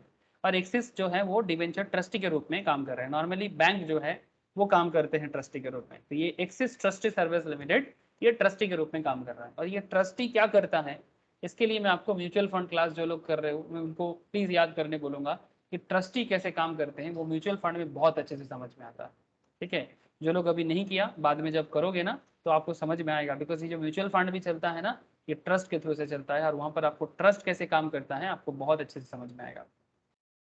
तो सर बाकी अगर आप नीचे आओगे, आपको टेबल ऑफ कंटेंट्स वगैरह में अगर आप जाओगे, कंपनी का सारा डिटेल्स, कैपिटल स्ट्रक्चर, किस लिए कंपनी डिवेंचर इशू कर रहा है, ठीक है, कंपनी का सारा फाइनेंशियल रिपोर्ट वगैरह सब कुछ आपको इसके अंदर भी मिलेगा। कंपनी का क्वालिटेटिव रिपोर्ट, बोर्ड मेंबर्स का रिपोर्ट, क्या नहीं मिलेगा, सब चीज़ आपको इस प्रॉस्पेक्टस के अंदर मिलेगा। अब क्या है ना, पढ़ने के लिए पहले तो नॉलेज चाहिए आपको, दूसरा बात है क्वालिटी नॉलेज के बिना आप ये सब पढ़ने का जो पेशेंस है ना वो नहीं रख पाओगे, और दूसरा बात है कि पेशेंस के साथ साथ आपको इसको समझना भी पड़ेगा। ठीक है, ये देखो ना, आरबीआई सर्कुलर वगैरह सब कुछ एक्ट के थ्रू से यहाँ पर बोला गया है, तो आपको पेशेंस भी चाहिए और कंपनी का डिटेल्स का जानकारी लेने के लिए समय भी देना पड़ता है कि भाई क्या है, कौन है, क्या करने आया है, ठीक है, और फिर क्यों मार्केट से डिवेंचर उठाना चाहते हैं, क्या मैं इसके डिवेंचर में इन्वेस्ट करूँ या ना करूँ, ठीक है, फाइनेंशियल स्टेटमेंट का डिटेल्स, एवरीथिंग आपको यहाँ पर मिलेगा। इसके लिए आपका अकाउंट्स का नॉलेज बहुत अच्छा होना चाहिए, फाइनेंस का नॉलेज सर बहुत अच्छा क्यों होना चाहिए, बिकॉज जितना अच्छा आप करोगे उतना आपको समझ में आएगा, ठीक है, और फिर आप उसके बिजनेस पे इन्वेस्ट करने के लिए सोचोगे। ये देखो यहाँ पर आप अगर देखोगे, ये देखो लॉन्ग टर्म बोरोइंग, उसमें कंपनी सिक्योर्ड डिवेंचर ले रहा है, non convertible debenture, term loan भी है बैंक के पास। जैसे आजकल जो एफएम पढ़ रहा है, एफएम में मैं यही सब सिखा रहा हूँ कि कॉस्ट ऑफ कैपिटल, हाँ, जिसमें कंपनी डिवेंचर इशू कर रहा है तो कितना कॉस्ट पड़ेगा, ठीक है, कंपनी का टर्म लोन का कॉस्ट कैसे कैलकुलेट होते हैं, ठीक है, फॉरेन करेंसी लोन भी उठा सकते हैं, ठीक है, तो कंपनी का पूरा डिटेल्स मैटर इसके अंदर आपको जानने को मिलेगा। तो बस एक ही आपसे रिक्वेस्ट है आप सबसे, आप जो फील्ड में हो इसका पूरा बेनिफिट उठाओ सीरियसली। गवर्नमेंट ने भी इसीलिए बोला कि हमारे देश में क्वालिटी फाइनेंशियल एजुकेशन का अभी भी स्कोप बहुत ज़्यादा है, सिर्फ सीए, सीएस और सीएमए से नहीं हो रहा है, ठीक है, इसलिए गवर्नमेंट चाहते हैं कि इंडियन इंस्टीट्यूट ऑफ अकाउंट्स बनाए, और मैं पूरा बिलीव करता हूँ कि गवर्नमेंट ज़रूर बनाएगा, बिकॉज जिस तरह से बिजनेस वर्ल्ड डेवलप कर रहा है और जिस तरह से बिजनेस डिमांड है और जिस हिसाब से इंडिया भी ग्लोबली अपने आप को एक बिजनेस पावर के हिसाब से धीरे धीरे बना रहा है। अमेरिका में जैसे अकाउंटिंग प्रोफेशंस का बहुत हाई डिमांड है, इंडिया में भी डिमांड ऑलरेडी है, लेकिन ये अगर 10% हालत में है तो ये आपको मैं बोल रहा हूँ कि अभी भी इसका 80% एरिया खाली है, और इसीलिए आप अपना जो फील्ड है इसका पूरा मजा लो सर, पूरा बेनिफिट उठाओ, हर एक सब्जेक्ट का मजा लो, ये आपको बार बार बोलूंगा मैं, बाकी आपके ऊपर। ठीक है सर, समझ गए, चलो आगे बढ़ो। ओके सर, मेरा काम है बोलना, बोल देता हूँ, बाकी आप लोगों की इच्छा। तो सर सेल्फ प्रॉस्पेक्टस क्या हो गया फिर? सर यहाँ पर तो डिवेंचर के लिए सेल्फ प्रॉस्पेक्टस इशू कर दिया, चलो अब थोड़ा लॉ क्या बोलते हैं देख लेते हैं। प्रैक्टिकली देखा ना आप लोगों ने? नहीं सर, मतलब सेल्फ प्रोस्पेक्टस वो ना सर, किसको बार बार मतलब प्रोस्पेक्टस को हमको बार बार इशू करना ना पड़े, इसीलिए हम इसको ज्यादा टाइम के लिए एक ही बार इसको सेल्फ प्रोस्पेक्टस इशू किया जाता है, मतलब इसीलिए मिनिमम हाँ, आप कर सकते हैं। यस यस, ठीक है, एक एक ट्रांच में आप पैसा मार्केट से रेज कर सकते हैं। अब देखो सेल्फ प्रॉस्पेक्टस का क्या कॉन्सेप्ट है। Section 31 contains provisions relating to self prospectus, मैंने आपको ओरिजिनल वाला दिखाया। This provisions play significant role in facilitating commercial and logistical considerations involved in the fund raising cycle. ये जो कंपनी को बार बार पैसा चाहिए, इसके लिए कंपनी ये सेल्फ प्रॉस्पेक्टस इशू करते हैं। जो भी इस प्रॉस्पेक्टस को लेते हैं, एप्लीकेशन डालते हैं, कंपनी उसको अलॉट भी करते हैं, और फिर कंपनी उसको एक एक स्टेज बाय स्टेज, ट्रांचेस पे कंपनी उनसे पैसा लेते हैं। नॉर्मली डिवेंचर्स के केस में ज़्यादा होते हैं। We may consider a situation where the issuer company issues debentures. Normally ये debentures वगैरह के केस में ज़्यादा चलता है, क्योंकि इक्विटी के लिए IPO, OFS या फिर APO वगैरह होता है। तो issue debentures frequently, company debentures frequently issue कर रहा है and has to file a prospectus every time it issues a new series of debentures. Here the concept of self prospectus comes into play. Bar bar new series of debenture बताओगे, बार बार prospectus issue करोगे, तो इससे अच्छा है कि आप self prospectus ला दो। Literally it means a prospectus with a given self life. भाई इतना साल के लिए मैं आपसे इतना इतना करके लेते जाऊंगा, और जो भी अमेंडमेंट होगा, अपडेट होगा, वो आपको बताया जाएगा। Any number of issue could be made during the tenure of the self prospectus. Prospectus का जो सेल्फ टेन्योर है, 5 साल हो, 4 साल हो, 2 साल हो, 10 साल हो, ठीक है, उसके अंदर जो भी उसका टेन्योर है, any number of issue could be made, उसके अंदर कितना भी इशू कंपनी कर सकता है। द ओनली केविट इज, मतलब इसका जो भी एक मतलब प्रॉब्लम नहीं बोलेंगे केविट का मतलब, बेसिकली अगर प्रॉपर सिचुएशन ना क्रिएट हो तो शायद वो बन नहीं पाएगा। तो only caveat is to supplement the self prospectus by an information memorandum containing key updates और चेंजेस। मतलब बस यही बात है कि आपको अपडेट करना पड़ेगा, आप न्यू डिवेंचर्स में क्या कहना चाहते हैं, ठीक है, इस 2021 में जो डिवेंचर्स आपने उठाया, 2022 का डिवेंचर, 2023 का डिवेंचर्स, आपको हर बार आपका टर्म्स कंडीशंस या फिर आपका जो अमाउंट ऑफ कैपिटल सब चीज चेंज हो सकता है, प्राइस कितना अमाउंट है, इसका अपडेशंस वगैरह आपको देना पड़ेगा, ठीक है। तो वही आपको थोड़ा सा मेमोरेंडम, इन्फॉर्मेशन मेमोरेंडम आपको अपडेट करना पड़ेगा। Okay, the provision of section 31 are stated below. तो क्या क्या है meaning of self prospectus? The expression self prospectus means a prospectus in respect of which the securities or class of securities, जैसे कि debentures, bonds, ठीक है, included therein are issued for subscription in one or more issues, एक या एक से ज्यादा issue पूरा का पूरा सेल्फ प्रोस्पेक्टस टाइम पीरियड में कर सकता है over a certain period without the issue of further prospectus, bar bar prospectus issue ना करना पड़े, ठीक है। एक बार सेल्फ प्रोस्पेक्टस इशू कर दिया, अब कंपनी एक सर्टेन पीरियड के लिए आपसे उस अमाउंट को आपसे, जैसे कि यहाँ पर मैंने आपको 2 लाख का बता रहा था कि कंपनी ईच अ ट्रांच इशू, ठीक है, एक एक ट्रांच पे आपसे ये ऑफर डॉक्यूमेंट की तरह बोलेगा, बट जो भी है इंफॉर्मेशन अपडेट है वो भी आपको कंपनी देता जाएगा। बस ये बेसिक फर्क होता है नॉर्मल प्रोस्पेक्टस मतलब रेड हेरिंग के साथ सेल्फ प्रोस्पेक्टस का। बाकी लॉ आपको और डिटेल्स में बता देता है, चलो देख लेते हैं क्या और क्या लॉ आपको बताते हैं। एक सेकेंड, ये सबको समझ आ रहा है? Please tell me. बोलो सर बोलो।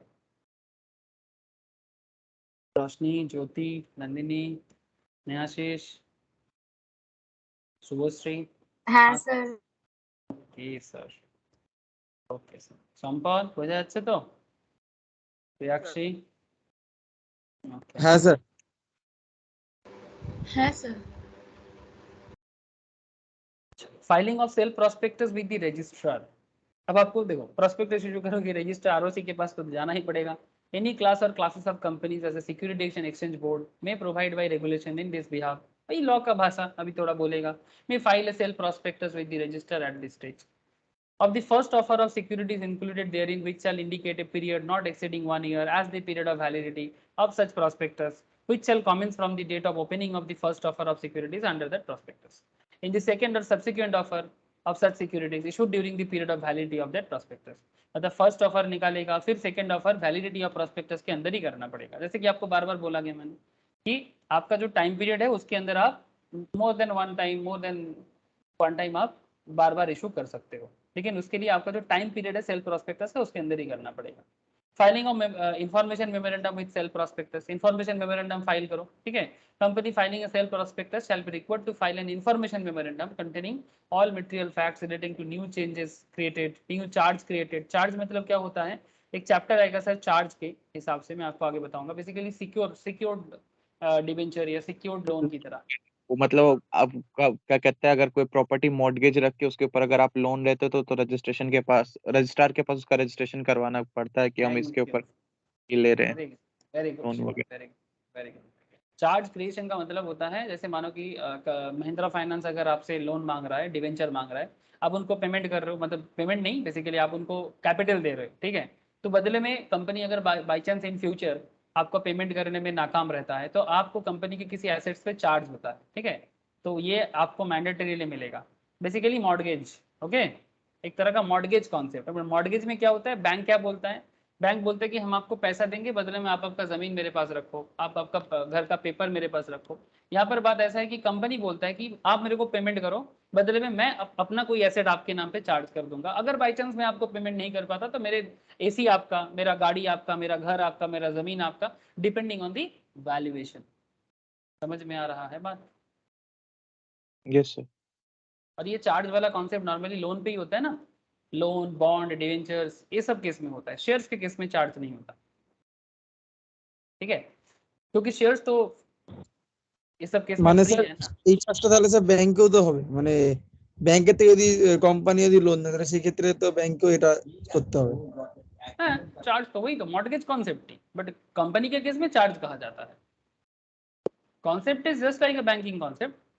बैंक भी कर सकते हैं, तो बैंक कंपनी को लोन प्रोवाइड करते हैं, बदले में कंपनी का एसेट्स पे चार्ज जरूर ले सकता है। मॉर्गेज लोन है बैंक के लिए, बैंक के लिए मॉर्गेज लोन है, और क्या, सिक्योर्ड लोन है, ऐसे बोलेंगे बैंक। बैंकिंग आप लोगों का है सीएस में, I don't know, CS EMA वाले को तो बैंकिंग अकाउंट्स करना पड़ता है, ठीक है। सीएस में है कि नहीं मुझे भी पता नहीं चल रहा, मैम कराते हैं। Changes in the financial position of the company, okay चलो आगे चलो। Changes in the financial position of the company as have occurred between the first offer of securities, मतलब जब company first time debenture issue किया था मतलब self prospectus के through से, फिर सेकंड टाइम जब ऑफर कर रहा है, कंपनी का फाइनेंशियल पोजीशन बदला होगा क्या रे? फर्स्ट ऑफर जब हुआ था, सेकंड ऑफर के टाइम पे कंपनी का फाइनेंशियल पोजीशन पॉजिटिव नेगेटिव कुछ भी हो सकता है प्रीवियस ऑफर के हिसाब से, तो वो जो भी होगा आपको उसकी डिटेल्स बताना पड़ेगा, रजिस्टर के पास बताना पड़ेगा within the prescribe time prior to the issue of a second और सब्सिक्वेंट ऑफर। इसी को इन्फॉर्मेशन मेमोरेंडम कहते हैं, ठीक है। सेकंड ऑफर देने से पहले कंपनी को सेल्फ प्रोस्पेक्टस में ये सब अपडेशन देना पड़ेगा। It is provided that where a company or any other person has received application for allotment of securities along with the advance payments of subscription, before the making of any such change, the company or other person shall intimate the changes to such applicants. If they express a desire to withdraw their application, the company or other person shall refund all the monies received on subscription within 15 days thereof. According to the Rule 10 of Companies, Prospectus and Allotment of Securities 2014, the information memorandum shall be prepared in form PAS2. Information memorandum के लिए आपको कौन सा form लेना पड़ेगा? ये form वगैरह याद रखिएगा, जब आप लोग काम करोगे तो ऐसे ही याद हो जाएगा।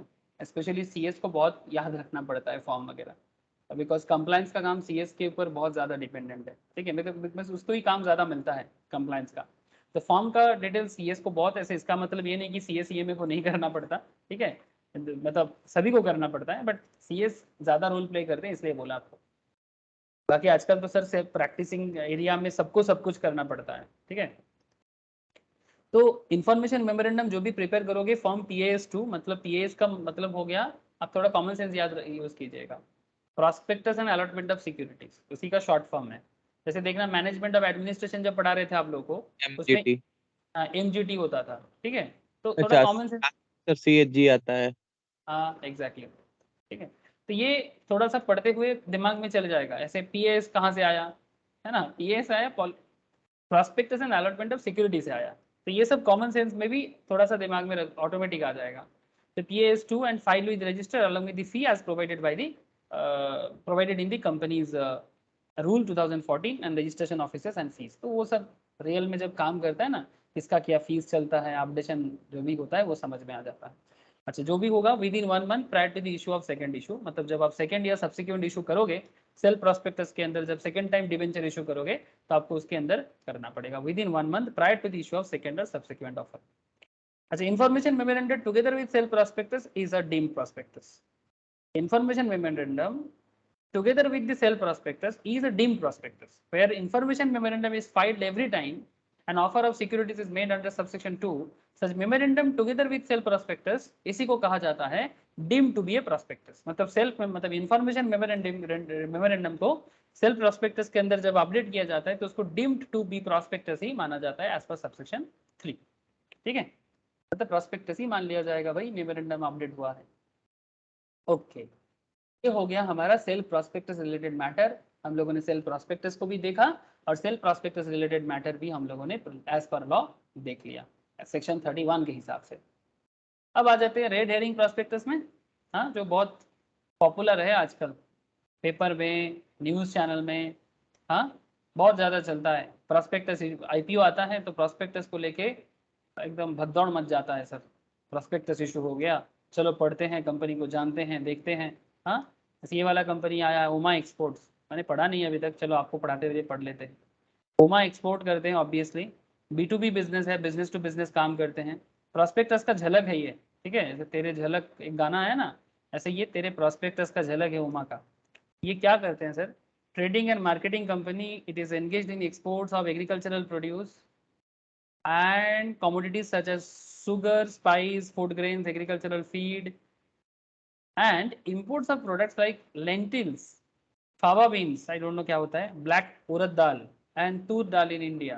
कहाँ से लाते हैं, कनाडा से, ऑस्ट्रेलिया से, बर्मा से। अरे वाह, चलो सर दाल खाते हैं, हाँ दाल खाओ पियो जो करना है करो। बंगालीज तो सब कुछ खाते हैं हम लोग, हाँ कोई कोई बोलते हैं दाल पी लो, हम लोग बोलते हैं खा लो, ठीक है सर। तो import of product like lentils, fava beans, black urad dal, toor dal, ये सब इंपोर्ट करते हैं उमा एक्सपोर्ट्स, बढ़िया है। The public offer of Uma exports comprise of fresh issue of equity share aggregating 60 कोटी। 60 करोड़ का पब्लिक इशू है। ईपीएस का सिचुएशन 2019 से बेहतर हुआ था, अभी बेहतर है कंपेरेटिवली, मतलब एज पर फाइनेंशियल स्टेटमेंट का एक झलक है ये। डिटेल्स तो देखना पड़ेगा, फंडामेंटल एनालिसिस करना पड़ेगा, लेकिन ये प्रोस्पेक्टस से झलक आपके सामने दिखाई दे रहा है। बाकी आप DRHP ओपन करो, उमा एक्सपोर्ट्स या वरंदा लर्निंग सोल्यूशन, जिसका देखना है देखो। आगे आगे LIC, OYO, Penna cements, Fincare small finance, Lava internationals, go fast मतलब go airlines, wellness forever, PKH venture, ixigo, Tamil Nadu mercantile bank. इसका मुझे अच्छा लग रहा था, एक बार मैं गो थ्रू कर रहा था, मुझे काफ़ी बेहतर लग रहा था तमिलनाडु मर्केंटाइल बैंक का। बाकी देखना पड़ेगा थोड़ा और।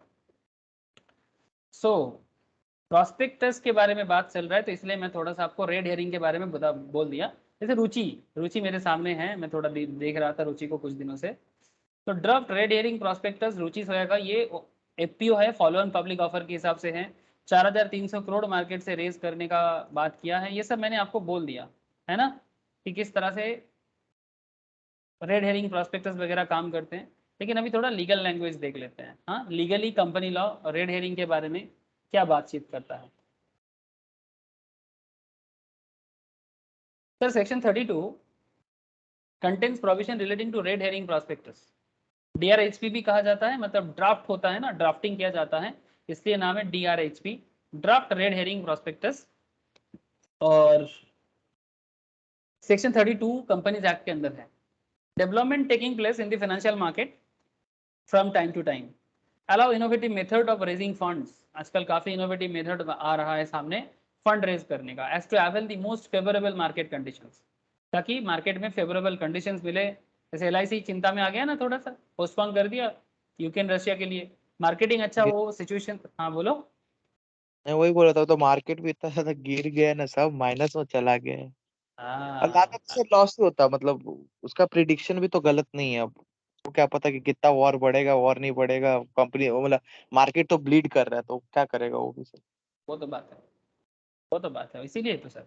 तो वही जब बाकी अगर मानो कि वॉर सिचुएशन नहीं है, कोरोना सिचुएशन नहीं है, मार्केट नॉर्मल हालत में है, तो मार्केटिंग हेल्प करता है।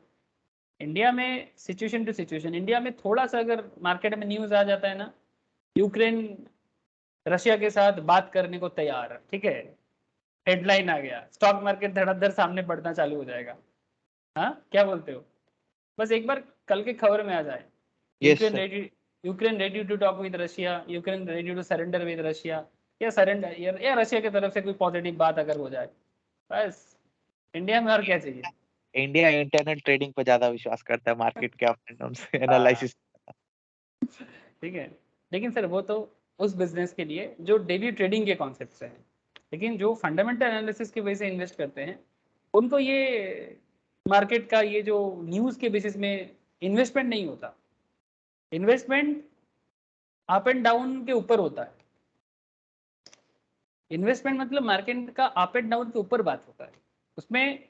इसीलिए क्या है ना, ट्रेडिंग के पर्पस में अगर आप सोच रहे हो, स्विंग ट्रेडिंग सोच रहे हो, 1 मंथ के पोजिशनल ट्रेडिंग सोच रहे हो, तो अप एंड डाउन आपको असर कर सकता है। लेकिन इन्वेस्टमेंट जब आप करोगे ना, तो आपको फंडामेंटली स्ट्रांग होना पड़ेगा। आप जितना फंडामेंटली स्ट्रांग हो जाओगे, आप इन्वेस्टमेंट करके आराम से सो सकते हो।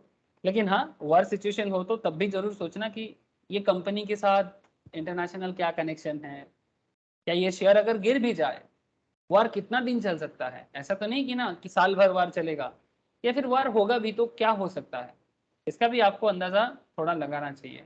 देखो सर, आज की डेट में मैं आपको एक चीज, मेरा पर्सनल मानना एक बता रहा हूँ आपको, वार होगा ना, ये क्या बोलूँ ना, हम लोग बंगाली में बात करते हैं छिरिक छिरिक, मतलब छिरिक छिरिक समझते हो? छिरिक छिरिक इन द सेंस, मतलब इधर उधर छोटा छोटा वार होगा, बड़ा वार कोई नहीं करेगा। क्यों बोलो तो? सर क्यों सबके बोलो? पास तो वो क्या कहता है, एटॉमिक पावर है, अगर कोई करेगा तो किसको छोड़ेगा थोड़ी ना।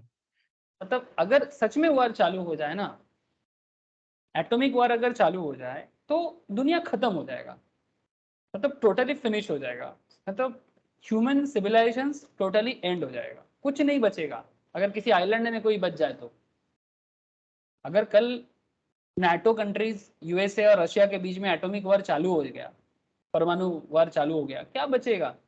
कल इंडिया चाइना पाकिस्तान के बीच में चालू हो गया, क्या बचेगा? खत्म।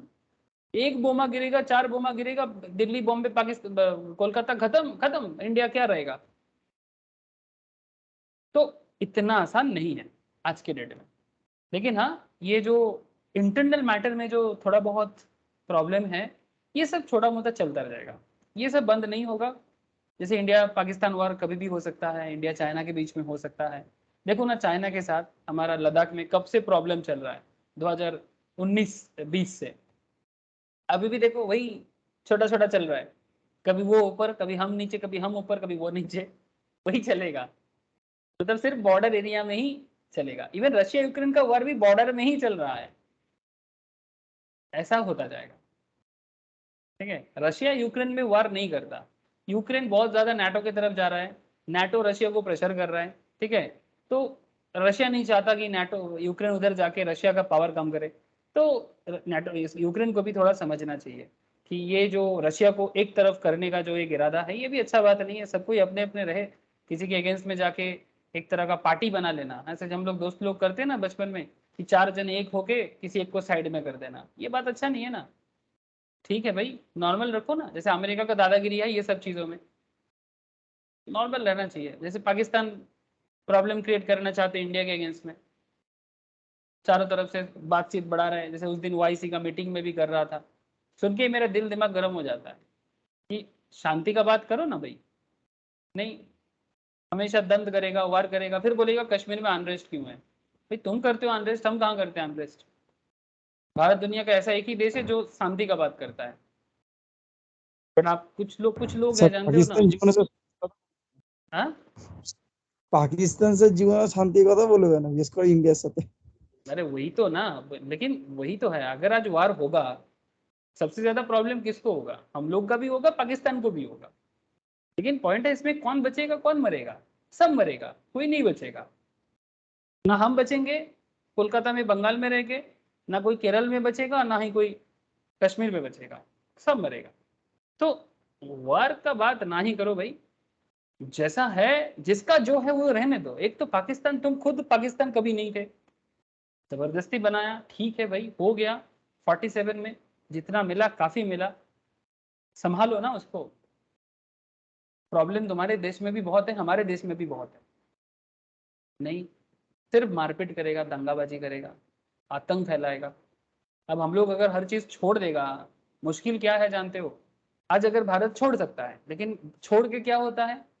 देखो ना, चाइना कभी अरुणाचल लेने का बात करता है, तिब्बत को लेके रखा है, तिब्बत ले लिया तो भारत का जो हमारा जो सबसे पुण्य जो एरिया, जो तीर्थ स्थान है सर, कैलाश मानसरोवर, अभी हम लोगों को चाइना के परमिशन लेके जाना पड़ता है। हमारे ही भगवान से मिलने हमें चाइना का परमिशन लेना पड़ता है। हम कैलाश जाएंगे, चाइना के परमिशन लो, क्या हालत हुआ देखो। तिब्बत का जो ओरिजिनल है दलाई लामा, भारत में शरण में है। ये सब अच्छा बात नहीं है। क्यों ये पावर क्या दिखाना चाहते हैं दुनिया? मरेगा, सब मरेगा, आज नहीं तो कल मरेगा। ये सब अच्छा बात नहीं है। जिसका जो है रहने दो। ये जो सब हमारा सब मेरा बोल के आतंक फैलाना, ये अच्छा बात नहीं। ठीक है, चलो कंपनी पे आ जाओ। थोड़ा इमोशनल हो जाता हूँ सर जब भी ये वार का बात होता है। मैं सोचा था इमरान खान अच्छा होगा, जानते हो जब इमरान खान आया था ना पाकिस्तान में, मैं सबको बोला था देख क्रिकेटर है, बचपन से थोड़ा इसका खेला देखता था हल्का फुल्का। ऐसे मैं जब खेला देखना चालू किया, इमरान खान रिटायर हो गया है, बट नाम सुना है, देखा है, मैं सोचा कि अच्छा होगा भाई, कम से कम मॉडर्न सोचेगा। ये तो और उल्टा दिख रहा है, इसका तो मतलब कोई डिसीजन मेकिंग पावर ही नहीं है। Imran Khan is like India का राहुल गांधी। हाँ, कुछ नहीं है इसके सर अंदर। जब हाँ बात बोल, आता है कश्मीर का मुद्दा उठा देता है। क्या बोला शुभश्री? फिर उसके कुर्सी पे बात उठता है, वो मतलब कश्मीर का मुद्दा उठा देता है। हाँ, कुर्सी पे बात तो एक्चुअली वो जानबूझ के करता है, जानते हो। पाकिस्तानियों को बस ये बताना चाहता है कि मैं ही तुम्हारा वो, जो भी है उर्दू में क्या बोलते हैं, मसीहा हूँ जो भी हो, कि भाई मैं ही तुम्हारे लिए कश्मीर लाऊंगा, बाकी कोई कश्मीर का बात नहीं करेगा। मतलब कश्मीर एक सेंसिटिव इशू है, उसको उठा के अंदर भगदौड़ मचाना चाहता है, भारत के अंदर भी, अपने देश के अंदर भी, बस कुर्सी। मतलब सीरियसली कान के नीचे लगाना चाहिए, जानते हो ना, कान के नीचे लगाना चाहिए। डेवलपमेंट का बात कर ना भाई, हाँ नहीं। देखो भाई, अगर सोचो आज अगर पाकिस्तान, इंडिया, बांग्लादेश, जो जो भी मतलब धर्म का बिलीवर हो, लेकिन एक चीज तो है ना, सबका कल्चर सेम है। आज बांग्लादेश, भारत, पाकिस्तान, हम लोग सेम कल्चर से बिलोंग करते हैं। ठीक है, किसी ने कोई और रिलीजियस बिलीफ को अपना लिया, ठीक है, रेस्पेक्ट है, सबका अपना अपना रिलीजियस बिलीफ पे रेस्पेक्ट है। लेकिन ये जो दुश्मनी पालते हैं ना, एक चीज देखो, भारत ऑब्वियसली हिंदुओं का जगह है, इसमें कोई दोहराई नहीं है। ये हिंदुस्तान है, नाम भी तो हिंदुस्तान है, भारत है। जो मुस्लिम यहाँ पर आया था, लोगों को अच्छा लगा, जबरदस्ती ट्रांसफर हुआ, जो भी हुआ, इट्स ओके, हो गया, 700-800 साल पुराना बात है। रोज रोज ये सब गड़ा मुद्दा उखाड़ के कोई फायदा नहीं। लेकिन पॉइंट इज दैट कि जब हम लोग यहाँ पर बात करते कि भाई हमारा पुरानी चीजों को वापस लाएंगे, जो हमारा एक्चुअलिटी है, हम लोग क्रिश्चियन या यूरोपियन कल्चर को भूलेंगे और अपना इंडियननेस लाएंगे, तो लोग क्या बोलते हैं कि हिंदुत्व का बात कर रहे हैं। अरे भाई, कहाँ हिंदुत्व का बात कर रहे हैं? हम लोग अपना जो कल्चर है उसको अपनाना चाहता है, ना कि हमें किसी यूरोपियन को फॉलो करना है, ना हमें किसी मिडिल ईस्ट के रेगिस्तान वाले को फॉलो करना है, हमें अपने को फॉलो करना है। हमारे यहाँ पर पूजा होता है, हम लोग दुर्गा पूजा करते हैं, गणेश पूजा करते हैं, हम लोग किसी का मौत होता है, शांति श्राद्ध करते हैं, जो भी करते हैं, रिचुअल्स जो भी करते हैं, हर चीज का मतलब है। जैसे अभी बंगाल में एक पूजा है, शीतला पूजा, आप लोग जानते हो, शीतला माता का पूजा है। एक सिंपल सा आपको एग्जाम्पल दे रहा हूँ, यही हमारे एरिया से बोल के गया, अनाउंसमेंट करके गया कि कल शीतला पूजा है, तो पूजा होगा। आप लोग जानते हो शीतला पूजा क्या है? एक बड़ा ही साइंटिफिक कॉन्सेप्ट है, बोलो कौन जानते हो? नाम सुना है, मंदिर भी गया हूँ, पर किस लिए होता है वो नहीं पता। हाँ, वही दुर्गा माता का ही एक रूप से है, शेर के ऊपर शेरोवाली जैसा ही बैठे रहते हैं। नाउ कॉन्सेप्ट इज दैट शीतल, शीतल का मतलब क्या है? जस्ट जल्दी, व्हाट ठंडा। इज द मतलब? ठंडा। अब कौन सा मौसम आ रहा है? गर्मी। गर्मी। तो गर्मी में तुम्हें क्या खाना चाहिए? ठंडा चीज। ठंडा चीज, ताकि तुम्हारा हेल्थ अच्छा रहे।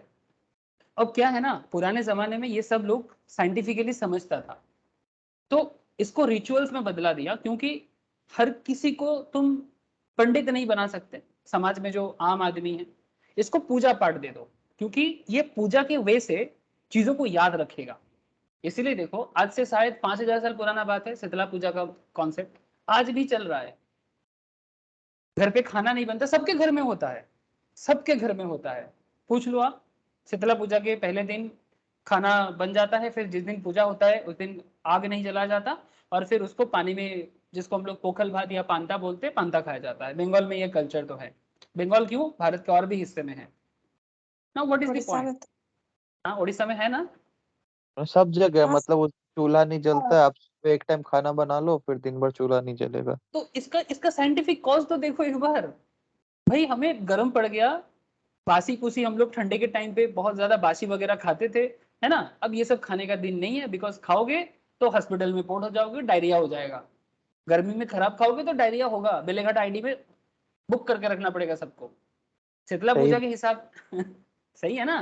तो शीतला हाँ। पूजा क्यों तू भुग रहा है शीतला पूजा इसलिए है, शीतलता, आप अपने शरीर को ठंडा रखो।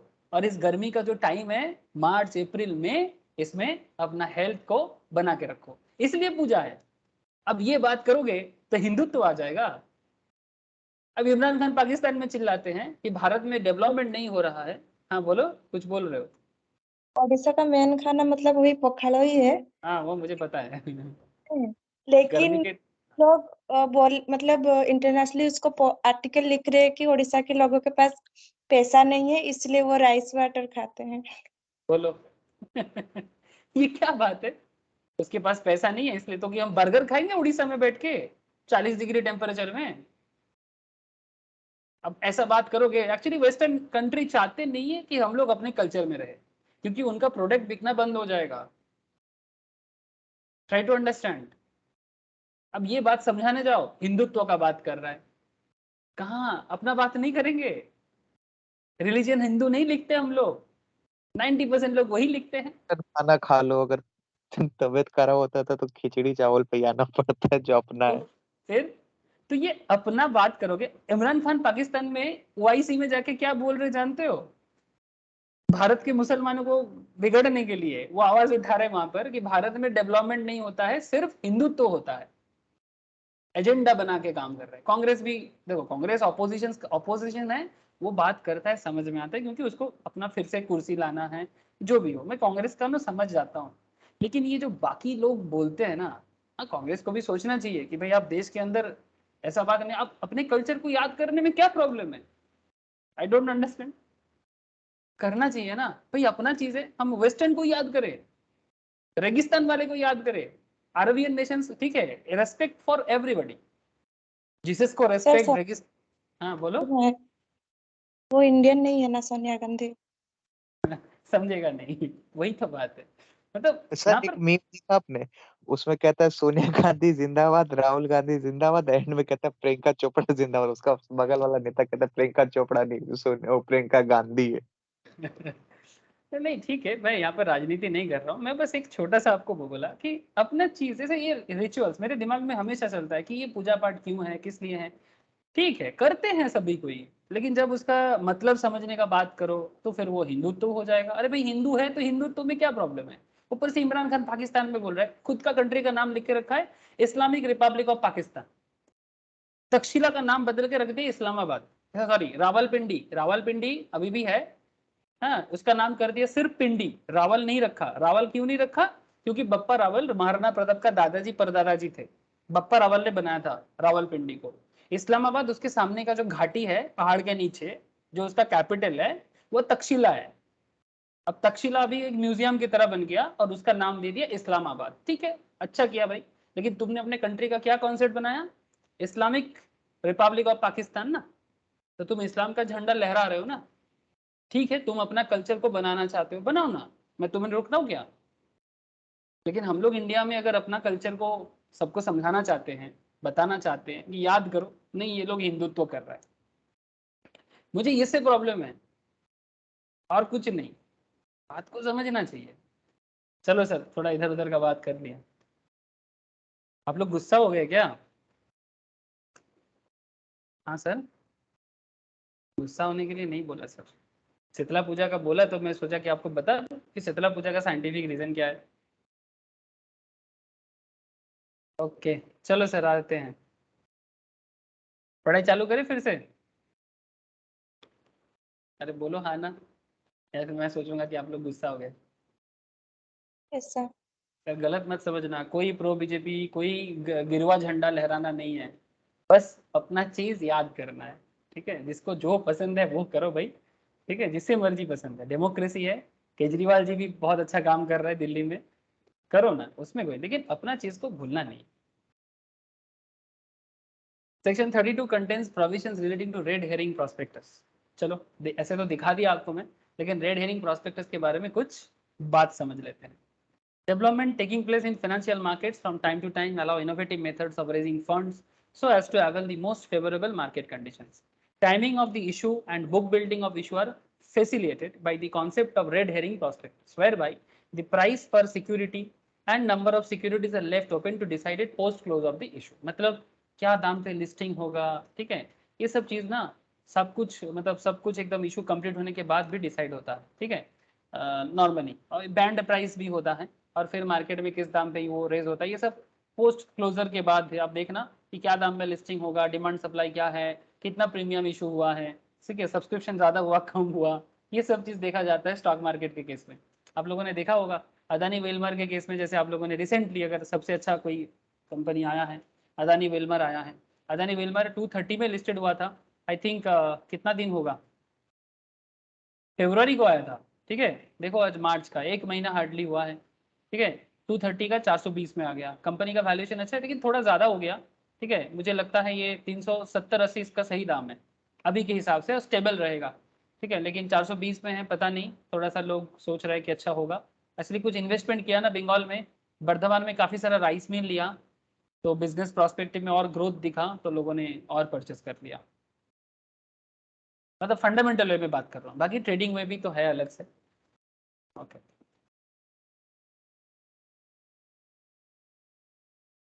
Now next, red herring prospectus is issued prior to issue of prospectus. Prospectus issue करने से पहले red herring prospectus, A company proposing to make an offer of securities may issue a red herring prospectus prior to the issue of prospectus. Filing with the register, a company proposing to issue a red herring prospectus shall file it with the register at least 3 days prior to the opening of the subscription list and the offer. ठीक है, register के पास. Obligation under red herring prospectus. A red herring prospectus shall carry the same obligations as are applicable to a prospectus, and any variation between the red herring prospectus and company के normal prospectus shall be highlighted as variations in the prospectus. अगर normal prospectus के साथ red herring में कुछ भी difference रहे तो उसको हाईलाइट भी किया जाता है, इसके बारे में भी बोला है. Filing of red herring prospectus with register and SEBI upon closing of offer. ठीक है, तो ये सब चीजें सेबी के पास कैसे होता है आपको मैं सेबी के साइड में जाके दिखाया है ना. अगर आप सेबी के साइड में विजिट करोगे, ये देखो आपको यहाँ पर फाइलिंग में जाना है, ये दिखाई दे रहा है सबको. फाइलिंग में जाओ, पब्लिक इशू में जाओ, draft of a document filed with SEBI में जाओ. ठीक है, red herring documents filed with ROC में जाओ. ये देखो आपको दिखेगा कौन कौन आ रहा है, सभी चीज आपको मिलेगा.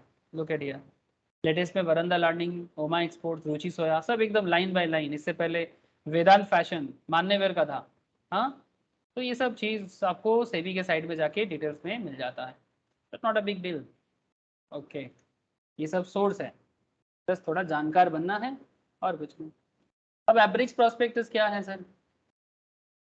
Sir average prospectus has been defined in section 2 subsection 1. According to it, average prospectus means a memorandum containing such salient features of prospectus as may be specified by the Securities and Exchange Board by making regulation in this behalf. In fact, average prospectus is a summarized form of actual prospectus.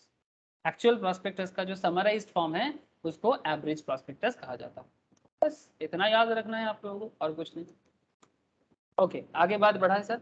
Document containing offer of securities for sale to be deemed prospectus, ये मैंने आपको already बोला. Section 25 provides that the document by which offer of securities for sale to be public is made shall be deemed prospectus. The provision of section 25, documents which are deemed to be a prospectus. किस किस documents को हम लोग prospectus मान लेंगे? ठीक है, section 25 इसके बारे में बात करता है. Where a company allots or agrees to allot any securities of the company with a view to all or any of those securities being offered for sale to the public, any document by which the offer for sale to the public is made shall for all purpose to be deemed to be prospectus. जिसमें offer for sale का बात चल रहा है, prospectus issued by the company, वो prospectus deemed हो जाएगा.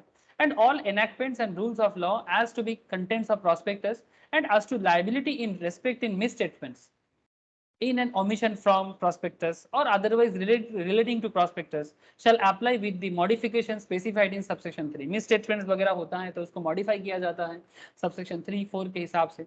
shall have effect accordingly. ठीक है, तो वो सभी को डीम्ड टू बी प्रोस्पेक्टस मान लिया जाएगा. तो सिंपल कुछ नॉलेज है यहाँ पर. Securities offered for sale to the public, offer for sale मैंने आपको बोला. ठीक है, for the purpose of companies act 2013 it shall unless the contrary is proved the evidence that an allotment for an agreement to allot securities was made with a view to security being offered for sale to the public if it is shown that an offer of the securities or any of them of sale to public was made within 6 months after the allotment or agreement to allot. Allotment के बाद या फिर agreement to allotment के अंदर company क्या करता है, offer for cell करते हैं. जैसे आपने देखा रुचि सोया किस तरह से ऑफर फॉर सेल करने के लिए भी आ रहा है. ठीक है सर, तो ये सब चीजें आपको यहाँ पर बोला गया है. अच्छा, effect of section 26. Section 26 is applied by section 25 shall have effect as if required a prospectus to state in addition to the matters required by that section to be stated in prospectus the net amount of consideration received or received by the company in respect of securities to which offer relates. ठीक है, क्या receive कर रहा है, time place at which contract where under set securities have been or are to be allotted may be inspected. The person making the offer were persons named in a prospectus as a director of the company. बस ये सब बात section 26 बताते हैं, बस और कुछ नहीं. अच्छा, signing off document in case of a company और ए फार्म. अगर कंपनी या फार्म हो तो उनका साइनिंग का एक इंपॉर्टेंट एरिया है. Where a person making an offer to which this section relates in a company or a firm, it shall be sufficient if the document referred to in subsection 1 is signed on behalf of the company or firm by 2 directors of the company or by not less than 1 of the partners in the firm, as in the case may be. Point to be noted, sir. Where a person making an offer to which this section relates in a company or a firm, it shall be sufficient if the document referred in subsection 1 is signed on behalf of the company or firm by 2 directors of the company or by not less than 1/2 of the partners from the as in case of firm. LLP के case में ये सब हो जाता है farm के case में। तो यहाँ पर आपको क्या मिलेगा, has the allotee sold shares to public within 6 months after allotment। जो जिसको अलॉट किया गया, क्या वो shares sold shares to public within 6 months after allotment? अगर 6 months के बाद किया है नो, तो नॉट अ डीम्ड प्रोस्पेक्टस। अगर 6 months के अंदर किया है yes, has the allottee paid full consideration to company? क्या अलॉटी जिसको शेयर अलॉटमेंट हुआ है, क्या वो अपना पूरा का पूरा कंसिडरेशन पे किया है before offer for sale to public, public offer से पहले? ठीक है, अगर यस है देन नॉट ए डीम्ड, अगर नो है देन डीम्ड प्रोस्पेक्टस। सर शायद आपको थोड़ा सा क्लैरिटी नहीं हुआ, मैं आपको थोड़ा क्लियर कर देता हूँ। सर क्या है ना, मानो कि कंपनी जब मार्केट में सेल के लिए आते हैं आईपीओ वगैरह लेने के बाद, उससे पहले जो कंपनी के शेयर्स को इशू करते हैं, ठीक है, प्री स्टेज, मतलब इसको प्राइमरी भी बोल सकते हैं। प्राइमरी स्टेज में किसी ने कंपनी में इन्वेस्टमेंट किया और ऑफर फॉर सेल के टाइम पे पब्लिक ऑफर हो रहा है, जैसे कि आईपीओ के केस में होता है। शेयर मार्केट के साथ कनेक्टेड लोग आराम से समझ जाओगे। सवाल कर रहे हैं sir, has the allottee sold shares to public within 6 months after allotment? अगर ना है तो ये डीम्ड प्रोस्पेक्टस नहीं है। अगर हाँ है तो फिर नेक्स्ट क्वेश्चन है, जिसको शेयर अलॉट किया क्या वो फुल कंसिडरेशन कंपनी को दे दिया? मतलब अगर मानो कि फेस वैल्यू 10 का था, 1000 शेयर था, तो 1000 × 10 करके क्या 10,000 दे दिया, या 10 लाख, 1 करोड़, 10 करोड़ जो भी है, क्या फुल सब्सक्रिप्शन कंपनी को दे दिया? अगर फुल सब्सक्रिप्शन दे दिया तो डीम्ड प्रोस्पेक्टस नहीं है, लेकिन अगर फुल सब्सक्रिप्शन नहीं दिया तो फिर इसको डीम्ड प्रोस्पेक्टस मानेंगे, ऑफर फॉर सेल होने से पहले, जिसको भी शेयर अलॉटमेंट कंपनी किया था। बस यही बात यहाँ पर किया। समझ में आया sir?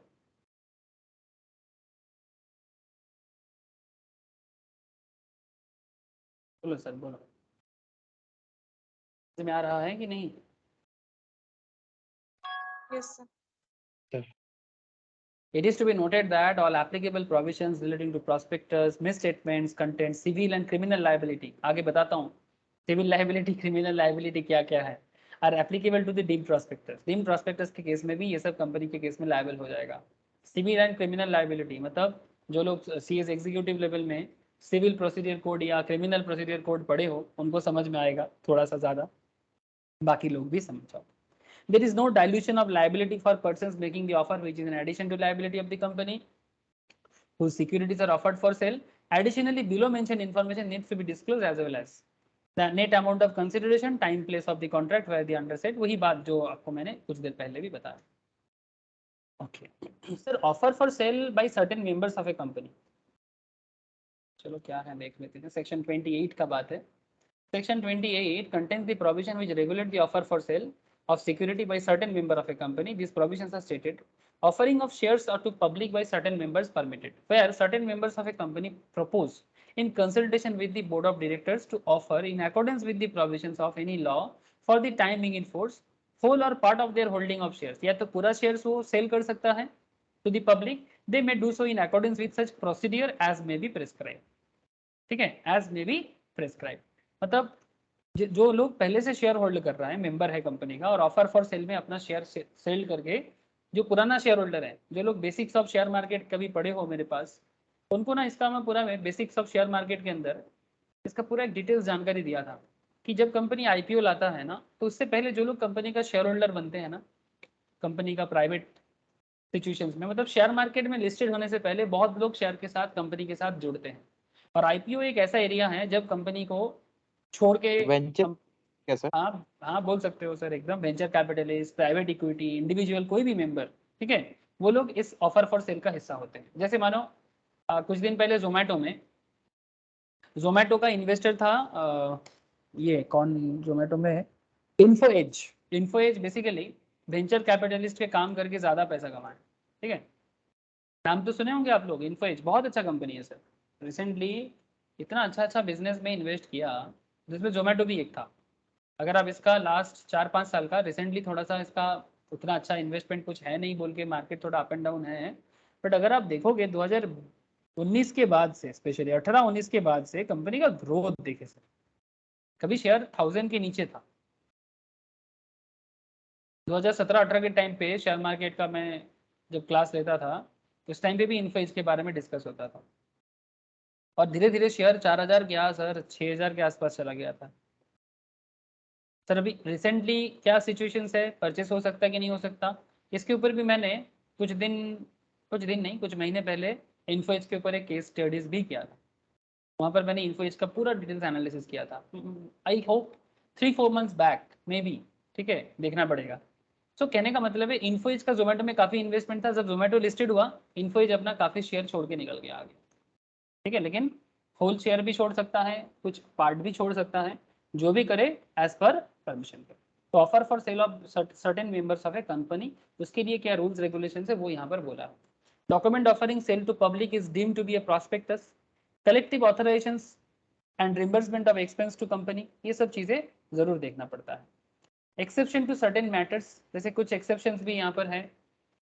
According to rule 8 subsection 1, the provisions of part 1 of chapter 3, namely prospectus and allotment of securities and rules made thereunder shall be applicable to an offer for sale referred to in section 28 except for following, जिसमें provisions relating to minimum subscription के case में applicable नहीं होगा, provisions for minimum application value पे नहीं होगा, provisions requiring any statement to made by board of directors in respect of utilization of money, any other provision or information which cannot be complied with the gathered of the offerer with detailed justification for not being able to comply with such provision, ये सब case में offer for sale या section 28 applicable नहीं किया जाएगा। और इसके इस बेसिस में एज पर रूल 8 सबसेक्शन 2 में प्रॉस्पेक्टस इशूड अंडर सेक्शन 28 में डिस्क्लोज भी किया जाएगा। डोंट वरी, अभी आपको मैं कुछ क्वेश्चन आंसर कराऊंगा, आपको थोड़ा क्लैरिटी होगा। Variations in terms of contract और ऑब्जेक्ट इन प्रॉस्पेक्टस, कुछ कॉन्ट्रैक्ट के वेरिएशन टर्म्स में कॉन्ट्रैक्ट में वेरिएशंस है और ऑब्जेक्ट्स में प्रॉस्पेक्टस का ऑब्जेक्ट के कुछ वेरिएशंस है। इसके बारे में सेक्शन 27 बात करता है। Contains provisions relating to variation in terms of contract or object in prospectus. Once funds are raised through a given prospectus, the principles of doctrine of ultra virus, आप लोग को याद है ना doctrine of ultra virus, mutatis mutandis, हाँ sir, company अपने power के beyond जाके काम नहीं कर सकता है, नहीं करेगा तो अल्ट्रा वायरस लग जाएगा। लेकिन आजकल और सर, हाँ बोलो। इंट्रा वायरस और आर्टिकल के केस में intra virus. Thank you sir, ठीक है। तो ये म्यूटेटिस म्यूटेंटिस कम इनटू प्ले, मतलब अपने पावर में बाहर जाके काम नहीं कर सकता। That is the company has to use the fund strictly in accordance with the prospectus. जो भी फंड रेज करोगे प्रॉस्पेक्टस के हिसाब से करो। Deviations are required to be pre approved, अगर डेविएट करोगे तो pre approved by the investors and recall options needs to be given to the dissenting investors, जो अपना एसेंट नहीं देगा। Deviation regarding use of proceeds of issue of buying, trading और otherwise dealing in equity shares of any other listed company is not permitted, ठीक है। यही बात यहाँ पर सेक्शन 27 में बोला गया है। Variations on appeal in general meeting by passing special resolution, अब स्पेशल रेजोल्यूशन पास करा के आजकल होता है। आप लोग को याद होगा मैंने बेसिक्स ऑफ कंपनी लॉ का जो डेफिनेशंस वाला क्लास या फिर बेसिक्स ऑफ कंपनी लॉ के क्लास में आपको बता रहा था पेटीएम के केस में कि कैसे रेजोल्यूशन पास करा के अपना ऑब्जेक्ट को चेंज किया है। आजकल ईजी हो गया है, पहले जैसा नहीं है, पुराने ज़माने में बहुत मुश्किल होता था। Variation on approval in general meeting by passing of SR. A company shall not at any time vary at the terms and contract referred to in the prospectus object for which the prospectus was issued, except subject to the approval or except subject to the authority. Subject to an authority given by the company in general meeting by way of special resolution. ठीक है sir, ये सब चीज़ आप लोगों को समझ में आ रहा है, ठीक है। मैं आपको पोस्टल बैलेट वगैरह के थ्रू से स्पेशल रेजोल्यूशन पास कराना पड़ता है, ये सब चीज़ आप लोगों को मैंने बेसिक में भी बताया।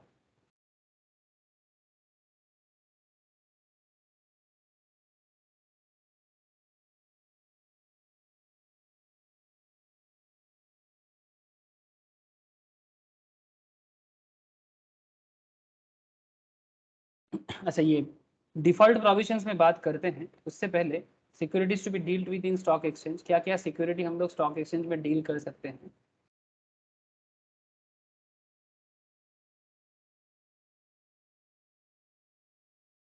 तो सर एक क्वेश्चन करते हैं, चलो इसके बाद फिर से मैं आपको पेनल्टीज के बारे में बात करता हूँ। एग्जाम्पल देखो, सर एक public limited company which wanted to raise fund through public issue of shares had applied for a listing of its share in 3 recognized stock exchanges. Okay. However, only 2 exchange have given permission for listing. तीनों का तीनों नहीं दे रहा है. Can the company proceed with the public offer? यही बात इसके यहाँ पर ये जो आगे का जो भी सेक्शन है इसमें बोला गया है. ठीक है, तो क्या कंपनी ऐसा कर सकता है? तो इसका जवाब आपको दे देता हूँ और सेक्शन में क्या बोला है उसका भी आपको आइडिया लग जाएगा. According to section 40 subsection 1 the Companies Act 2013, every company making a public offer of shares shall before making such offer करने से पहले क्या करना पड़ेगा? Make an application to one or more recognized stock exchange. अगर BSE में list होना है, NSE में लिस्ट होना है, मेट्रोपॉलिटन स्टॉक एक्सचेंज में लिस्ट होना है, ऐसे करेंटली इंडिया में 7 स्टॉक एक्सचेंज एक्टिव है. उसमें से BSE, NSE और कुछ कमोडिटी मार्केट वगैरह के लिए एक्सचेंज जो है वो काम करते हैं. बाकी मैक्सिमम काम BSE और NSE के थ्रू से ही होता है. तो आपको अप्लाई करना पड़ता है. And obtain permission for the securities to be dealt with in stock exchange. ठीक है, जो भी सिक्योरिटी डील्ड होता है. As per section 40 subsection 2 where a prospectus states that an application has been made, such prospectus shall also state the name or name of the stock exchange in which the security shall be dealt with. BSE में जाएगा, NSE में जाएगा, किसी एक में जाएगा. अगर तीनों में अप्लाई किया है तो तीनों का परमिशन चाहिए. So from the above it is clear that not only the company has to apply for listing of the securities at a recognized stock exchange but also obtain permission thereof before making the public offer. सबका permission चाहिए. हाँ, अगर एक का permission मिलता है तो उसके पास जा सकता है, लेकिन अगर किसी का परमिशन उसको नहीं मिलता है तो उसके पास वो नहीं जा सकता, मतलब वो लिस्टेड नहीं हो पाएगा. In the view of the above provisions, the company cannot proceed with the public offer of shares before obtaining the necessary approval from the stock exchanges. ठीक है, तो मोरलेस सभी का परमिशन यहाँ पर चाहिए एज पर सेक्शन 40 सबसेक्शन 2, तभी जाके वो स्टॉक मार्केट में लिस्टेड हो सकता है. तो यहाँ पर ये जो प्रोविजंस है यहाँ पर आपको मैं थोड़ा डिटेल्स में और बता देता हूँ.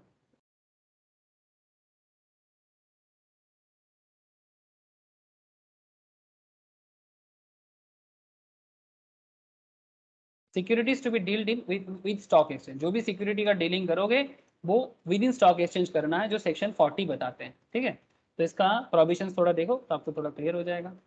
Section 40 contains following provision in respect of securities which are to be dealt within the recognized stock exchange.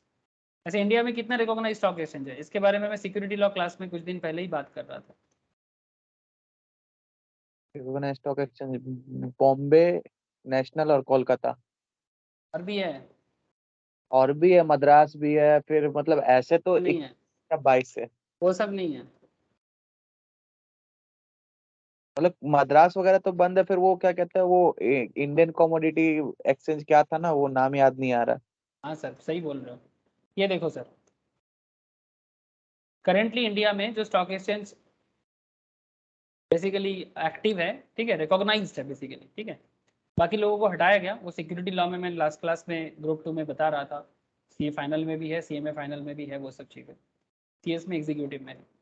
BSE limited Calcutta stock exchange permanent है इसका, लेकिन सेगमेंट परमिटेड नहीं है. हाँ, लेकिन BSE में सेगमेंट सभी परमिटेड है. Equity, equity derivative, currency, commodity, डेब्ट, सब कुछ परमिटेड है.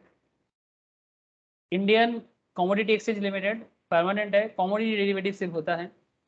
Metropolitan stock exchange of India सितंबर 15 2022 तक अभी तक लिमिट है इसका. रिन्यू होगा कि नहीं होगा आई डोंट नो, देखना पड़ेगा. इक्विटी, इक्विटी डेरिवेटिव, करेंसी, डेब्ट सब कुछ है. मल्टी कमोडिटी एक्सचेंज MCX के नाम से जाना जाते हैं. कमोडिटी डेरिवेटिव में परमानेंट है. National commodity derivative exchange commodity derivative में परमानेंट है. National stock exchange NSE equity, equity derivative, currency derivative, commodity derivative, डेब्ट मार्केट. ठीक है, तो ये सब के लिए NSE है. और नेशनल कमोडिटी डेरिवेटिव टोटल कितना हो गया? 7, बस यही है. बाकी आप अगर देखना चाहते हो यहाँ पर नोट देख सकते हो. हैदराबाद सिक्योरिटी, कोयम्बटूर, सौराष्ट्र, भुवनेश्वर, ठीक है, पुणे, मद्रास, ये सभी ने सेबी ने इनको परमिशन देके stock exchange limited have been granted exit by SEBI vide order dated January 25 2013, April 3 2013, April 5 2013, April March 3 2014 respectively के वे में इन सभी स्टॉक एक्सचेंज को एग्जिट करने के लिए परमिशन दे दिया. ठीक है, और आप अनऑथराइज्ड एक्सचेंज के थ्रू से कोई भी स्टॉक का सेलिंग एंड बाइंग नहीं कर सकते. ये सब जानने के लिए आप लोगों को सिक्योरिटी लॉ पढ़ना पड़ेगा. जो लोग ऑलरेडी ग्रुप 2 का स्टार्ट कर दिए हो या फिर फाइनल का जो पढ़ाई है तब आप लोग कर पाओगे सर. ठीक है, तो सिक्योरिटी लॉ के अंदर स्टॉक मार्केट के बेसिस में जो भी चीज़ें हैं वो सिक्योरिटी लॉ का पार्ट है. सर तो फिर कंपनी लॉ में क्यों आ गए? सर था यहाँ पर, बोल दिया मैंने, क्या गलती किया? ठीक है, क्या करें सर, स्टॉक मार्केट घूम फिर के आ ही जाता है, मैं क्या करूँ? फाइलिंग ऑफ एन एप्लीकेशन, हाँ बोलो सर बोलो, कुछ कहना चाहते हो कि कोई?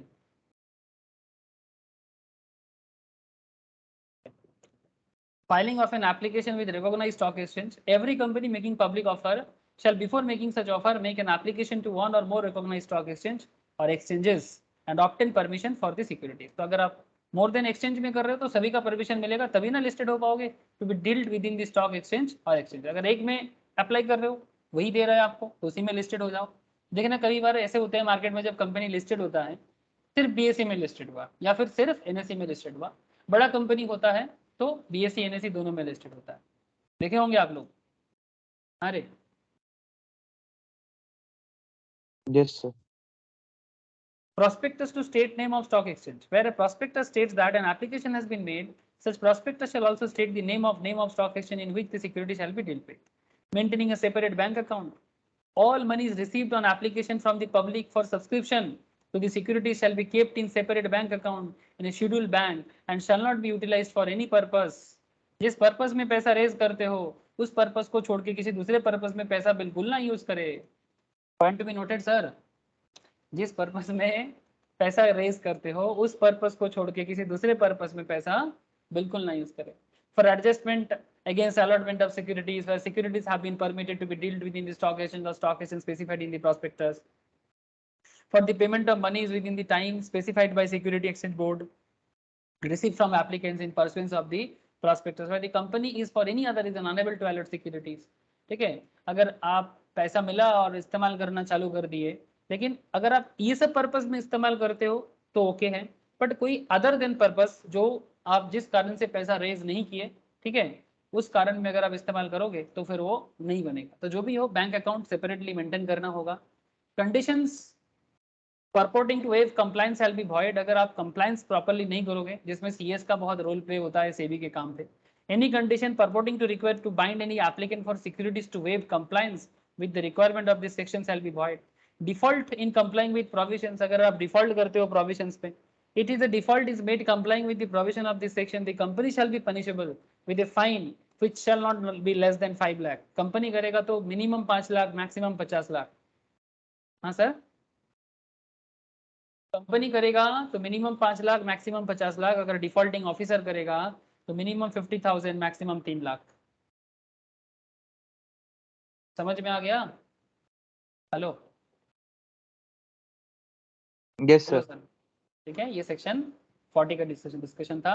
Securities to be dealt with in stock exchanges, और अगर आप कुछ भी गड़बड़ करोगे तो ऐसा फाइन का सामना आपको करना पड़ेगा. ये 2013 एक्ट का खासियत है, जो 1956 एक्ट में गायब था, मतलब बेसिकली अपडेट नहीं हुआ था.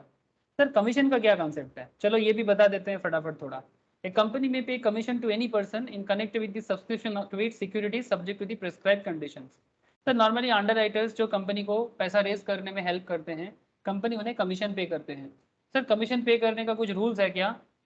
सर इनके बारे में बात कर रहा हूँ.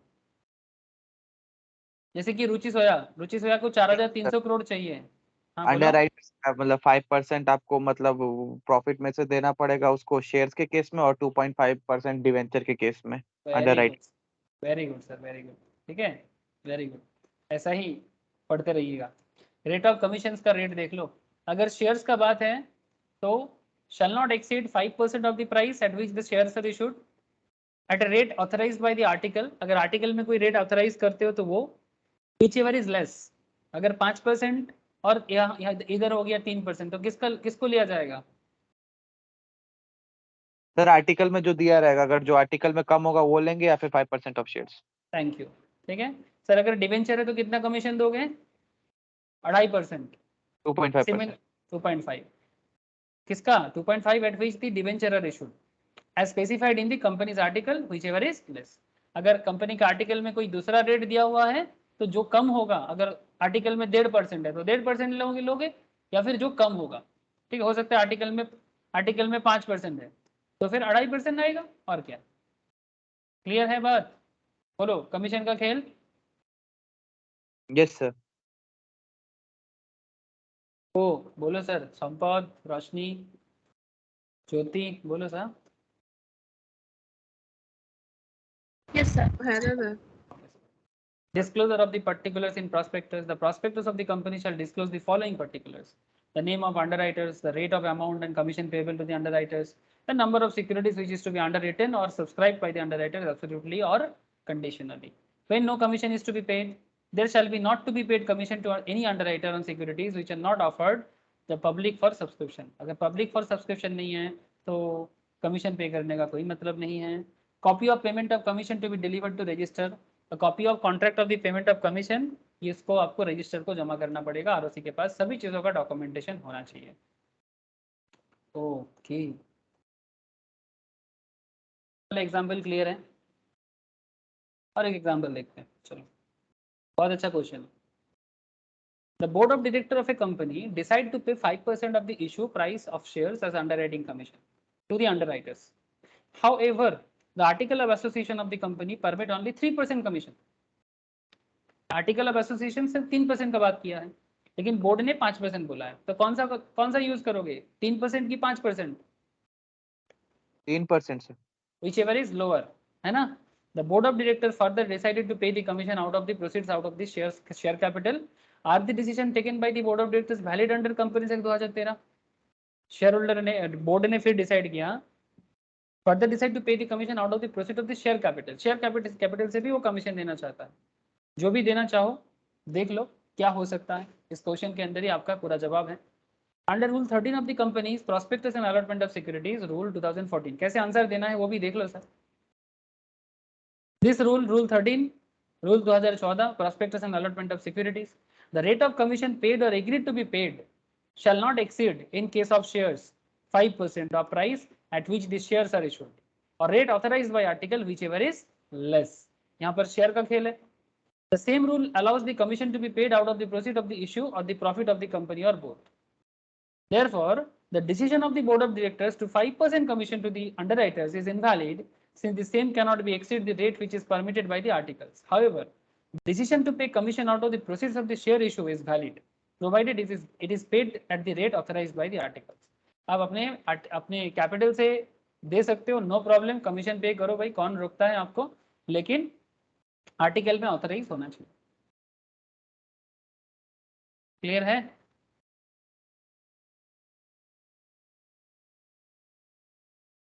Yes sir. बाकी सबको क्लियर है? शिवम ने हाँ बोला, इसका मतलब ये तो नहीं कि सबको. है sir. Okay sir. Security related कुछ इंपॉर्टेंट पॉइंट्स था. आगे बात आ जाएगा sir allotment of securities by company का. ठीक है, जिसमें आपको अलॉटमेंट का जो पूरा प्रोसेस है, अलॉटमेंट क्या है, इसके पूरा का पूरा डिटेल्स बोला है.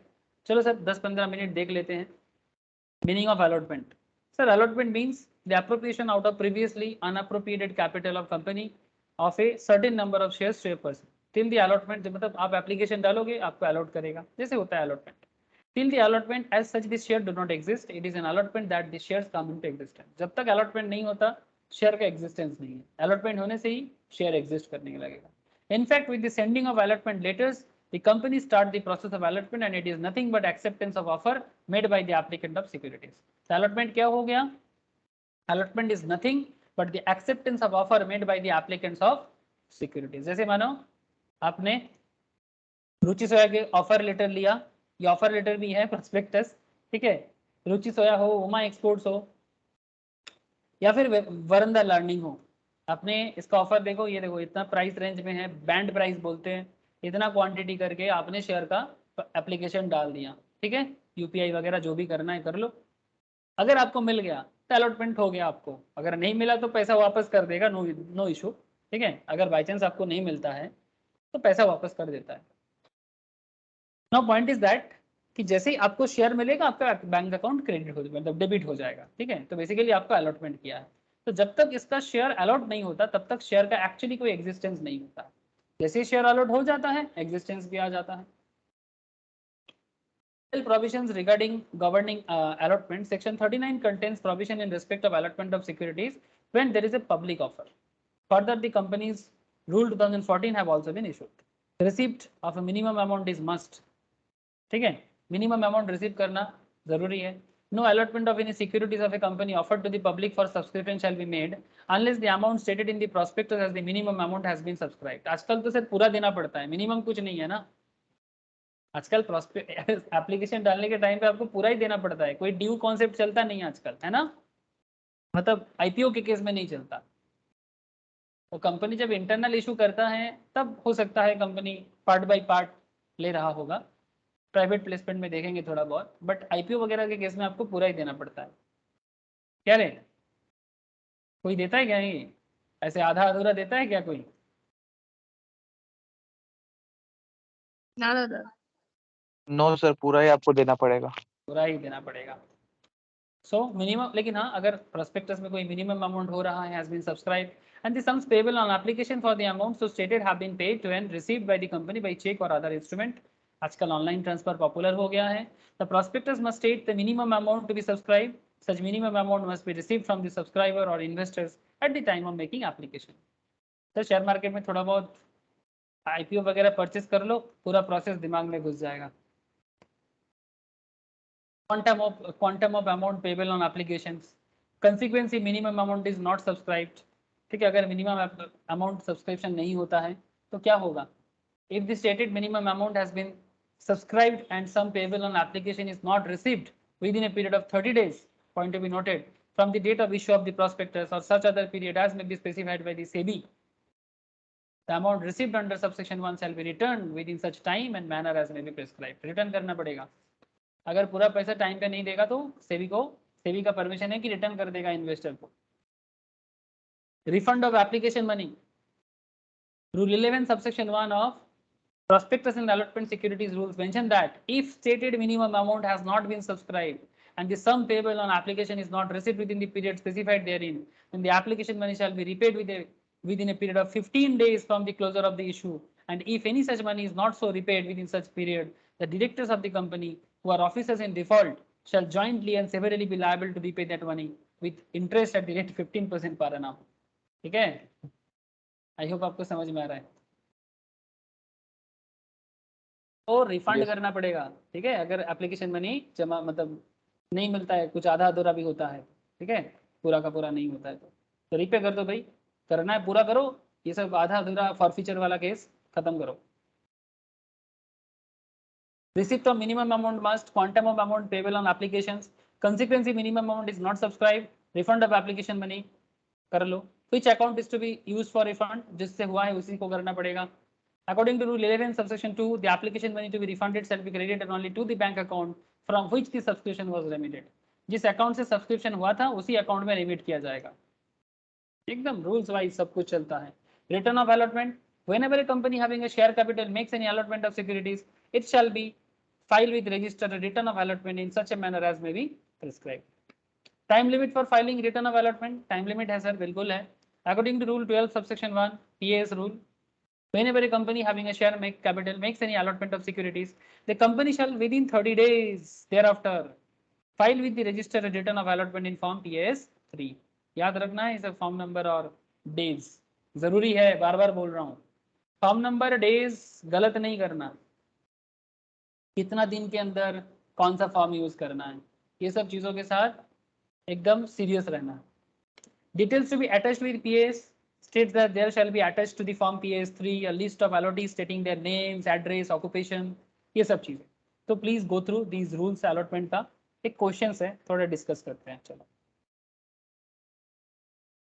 क्वेश्चन डिस्कस करने से पहले अलॉटमेंट ऑफ सिक्योरिटीज का थोड़ा समरी देख लो, पूरा खेल हो जाएगा। मिनिमम अमाउंट सब्सक्राइब्ड, ठीक है, मिनिमम अमाउंट अगर सब्सक्राइब होता है and application money have been paid and received by the company, application money shall not be less than 5% of such other percentage amount as specified by SEBI। application money कम से कम 5% होना चाहिए, 5% से कम तो बिल्कुल नहीं होना चाहिए, ठीक है, या फिर जो भी SEBI प्रेस्क्राइब करेगा। मिनिमम अमाउंट अगर सब्सक्राइब नहीं होता है, not subscribe and application money not receive, minimum amount subscribe नहीं होता है या फिर साथ में एप्लीकेशन मनी रिसीव नहीं होता है, तो कंपनी क्या करेगा, 30 दिन के अंदर, जब से प्रोस्पेक्टस इशू किया है, कब से, प्रोस्पेक्टस इशू से 30 days, point to be noted, such other period अगर सेबी भी स्पेसिफाई करते हैं, क्या करना पड़ेगा, अमाउंट जो भी रिसीव करेगा रिटर्न कर देगा। कितना दिन के अंदर, इशू क्लोज करने से पहले, within 15 days from the closure of the issue. जैसे ही इशू क्लोज हो जाएगा उसके 15 दिन के अंदर एप्लीकेशन मनी जितना भी हुआ है, अगर मिनिमम अमाउंट सब्सक्रिप्शन नहीं हुआ है वापस कर दो जो भी पैसा दिए हो। अगर कंपनी अलॉट कर देता है, where company makes an allotment of securities, तो फिर कंपनी को रिटर्न फाइल करना पड़ेगा, अलॉटमेंट का रिटर्न फाइल। किसके पास, रजिस्टर के पास। कितना दिन के अंदर, अलॉटमेंट के 30 दिन के अंदर, अलॉटमेंट करने के 30 डेज के अंदर। सर डेज याद रखना है, बिल्कुल याद रखना है, इंपॉर्टेंट है। सर अगर कंपनी जो भी हुआ है अगर ऐसा नहीं करता है तो सर कंपनी शैल पे penalty of 1000 for each day during which such default continues. 1000 टका पर दिन का, जितना दिन डिफॉल्ट चलेगा। 1 लाख जो भी कम होगा, 1 लाख या 1000 टका per day, 1000 rupees per day, जो भी कंटिन्यूएशन मतलब जो भी कम होगा वो चार्ज आपसे फाइन चार्ज करेगा। क्लियर हुआ बात, अलॉटमेंट का केस? Please tell me. बोलो सर। Yes sir. एग्जाम्पल थोड़ा sir. देखो, थोड़ा और क्लैरिटी हो जाए। After having received 80% of the minimum subscription, as stated in the prospectus, Raksha Detective Instrument Limited, before finalization of the allotment, withdrew 50% of the said amount from the bank for the purchase of certain assets. Minimum subscription 80% हुआ as per prospectus. Raksha Detective Instrument ने क्या किया, finalisation of allotment नहीं हुआ उससे पहले 50% of the said amount bank से withdrawal कर लिया और कुछ एसेट खरीद लिया। Thereafter it started allotting the shares to the subscriber. Rashmi, one of the subscriber, was allotted 1000 equity shares. She however refused to accept the allotment on the ground that the such allotment was violative of the provision of Companies Act 2013. रक्षा बता रहा है कि ये जो allotment कर रहा है company, ये एज पर कंपनीज एक्ट का वायोलेशन है। क्या रक्षा सही बात कर रहे हैं? सॉरी रश्मि, क्या रश्मि सही बात कर रहे हैं? क्या लगता है?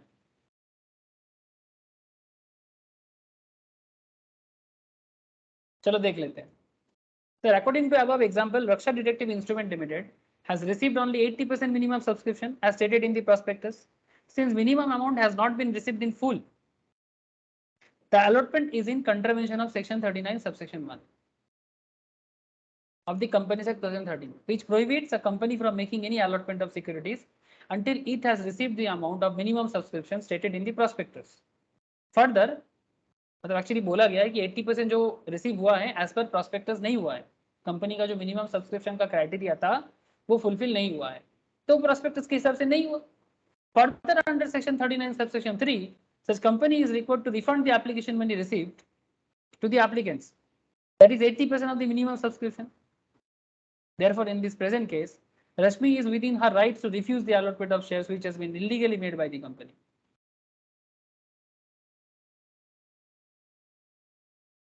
क्योंकि मिनिमम सब्सक्रिप्शन रिसीव नहीं हुआ, आप अलॉटमेंट कैसे कर रहे थे? तो रश्मि का जो भी कहना है एकदम as per companies law 39 subsection 3 के हिसाब से है और वो कंपनी पे ये बात कर ही सकते हैं कि मैं ये अलॉटमेंट रिसीव नहीं कर सकता। समझ में आया सर? प्लीज टेल मी। इस तरह से अगर आप पूरा मतलब प्रॉस्पेक्टस एंड सिक्योरिटीज को पढ़ोगे तो आपको सारा का सारा खेल पता चलेगा। अगर प्रॉस्पेक्टस में मिस स्टेटमेंट्स होता है तो क्या होगा, ठीक है सर? सिविल लायबिलिटी और क्रिमिनल लायबिलिटी दोनों लग जाएगा। लॉस और damage in an essential condition, civil procedure code जो लोग सीएस एग्जीक्यूटिव वाले जनरल लॉ में पढ़ते हो 1908 एप्लीकेबल हो जाएगा। ऑफेंस अगेंस्ट काउंटर पार्टी हो जाएगा। क्रिमिनल लायबिलिटी भी लग सकता है, मेंस री, गिल्टी माइंड, कॉन्स्टिट्यूशन में पढ़ाया जाता है। Is an essential conditions, criminal procedure code 1973 applicable हो जाएगा। Offence is regarded as being committed against the state, criminal liability भी चार्ज हो सकता है, आप स्टेट के अगेंस्ट में ऑफेंस कर रहे हो। Liability for miss statements in prospectus, बहुत लॉ बहुत एकदम टफ लाया sir. The provision of section 34 which mention criminal liability for misstatements in a prospectus as stated.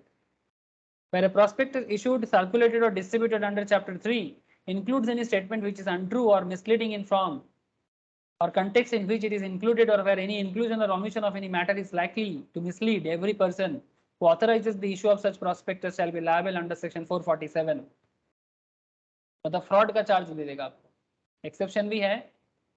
It is provided that nothing in this section shall apply to a person if he proves that such statement or omission was immaterial or that he had reasonable grounds to believe and did up to time of issue of prospectus believe that the statement was true or the inclusion of or omission was necessary.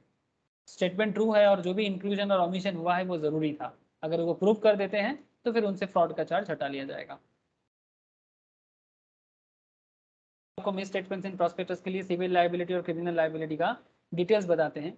अगर आप civil liability criminal liability थोड़ा और देखना चाहते हो, देखो. Criminal liability every person who authorise the prospectus. Civil liability लग जाएगा कंपनी पे, डायरेक्टर पे, प्रोपोज डायरेक्टर पे, प्रोमोटर पे, expert, CA, CMA, one who authorise. Punishable under section 447 अगर आप क्रिमिनल लायबिलिटी पे हो. और डिफेंसेस में इमेटेरियल अगर है, reasonable ground to be believe दिखाना पड़ेगा. ठीक है, तभी आपको डिफेंस में कुछ मौका मिलेगा. और सिविल लायबिलिटी के केस में इन सब के ऊपर चार्ज होगा. Pay compensation to investor, investor को कंपेंसेशन देना पड़ेगा. डिफेंस में withdraw the consent to be director, अगर आप डायरेक्टर के हिसाब से कंसेंट विदड्रॉल कर लिया, ठीक है, तो फिर आप डिफेंस में बच सकते हो कि भाई मैंने डायरेक्टर के हिसाब से जो भी मटेरियल मिसस्टेटमेंट्स है उससे पहले मैंने विदड्रॉल कर लिया. Believe on consent under section 26 subsection 5 issue without his knowledge public notice दिया. ठीक है, मेरे नॉलेज के बाहर हुआ है और मैंने पब्लिक नोटिस दिया. अगर आपने ऐसा कुछ भी किया तो फिर आप डिफेंस में बच सकते हो. ठीक है, अदरवाइज मिस स्टेटमेंट होने के कारण आप फंस सकते हो. सर यहाँ पर आपको ये प्रोस्पेक्टस में मिस स्टेटमेंट्स के ऊपर काफी सारे एग्जांपल्स हैं. Example 5, example 6, 7 must go through sir. हाँ, और punishment for fraudulently inducing person invest to money. अगर आप किसी को जबरदस्ती इन्वेस्टमेंट करते हो फ्रॉडुलेंटली तो फिर आप पे कंपनी पे क्या चार्ज आएगा उसका डिटेल्स. ठीक है, और एक्शन बाय अफेक्टेड पर्संस, ये सभी चीज यहाँ पर आपको मिलेगा. ठीक है, क्या गो थ्रू करोगे सर? और फिर नेक्स्ट क्लास में मैं आपको एक बहुत ही इंटरेस्टिंग एरिया है दैट इज थोड़ा सा बचा हुआ है, मैं नेक्स्ट क्लास में ही बताऊंगा. मैं समझ सकता हूँ एक साथ इतना सारा लोड हो जाएगा. ये आपका प्राइवेट प्लेसमेंट. ठीक है, बस वही एक छोटा सा चीज़ बचा हुआ है जो मैं आपको नेक्स्ट क्लास में, और जो मैंने यहाँ पर आज बोला नहीं आपको, ठीक है, आप प्लीज़ इसको घर में गो थ्रू करें. नोट्स आपके पास हैं. ठीक है, कोई पॉइंट में डाउट हो आप मुझे नेक्स्ट क्लास में ज़रूर पूछें. लेकिन जितना मैं आप लोगों को डिटेल्स में समझाया, मैं इतना बोल सकता हूँ कि आप घर में भी गो थ्रू करोगे तो ये कंपनी लॉ में प्रॉस्पेक्टस, अलॉटमेंट, सिक्योरिटीज़ का बाकी एरिया आप खुद भी समझ सकते हो. और इसका मतलब ये नहीं कि मैं नेक्स्ट क्लास में अगर पूछोगे तो बोलेंगे नहीं, ऐसा नहीं है. लेकिन खुद भी पढ़ने का आदत डालो. ठीक है, नहीं तो क्या है ना, क्वेश्चन करने के टाइम पे अटक जाते हो, है ना. तो मैं ये नहीं चाहता. और इस नोट के नीचे आपको प्रैक्टिसिंग क्वेश्चन भी मिलेगा, उसको भी लिख लिख के प्रैक्टिस करो. मेरे हिसाब से अभी नक्की कर लो सर, क्वेश्चन आंसर रेडी कर लो. ठीक है, तो फिर रेडी हो जाओगे. बस इतना ही है सर आज. कोई क्वेश्चन हो, डाउट हो तो पूछो. Otherwise tata, good night. Bye. Bye sir. Rakhi dada. Okay, tata. Bye sir. Bye sir.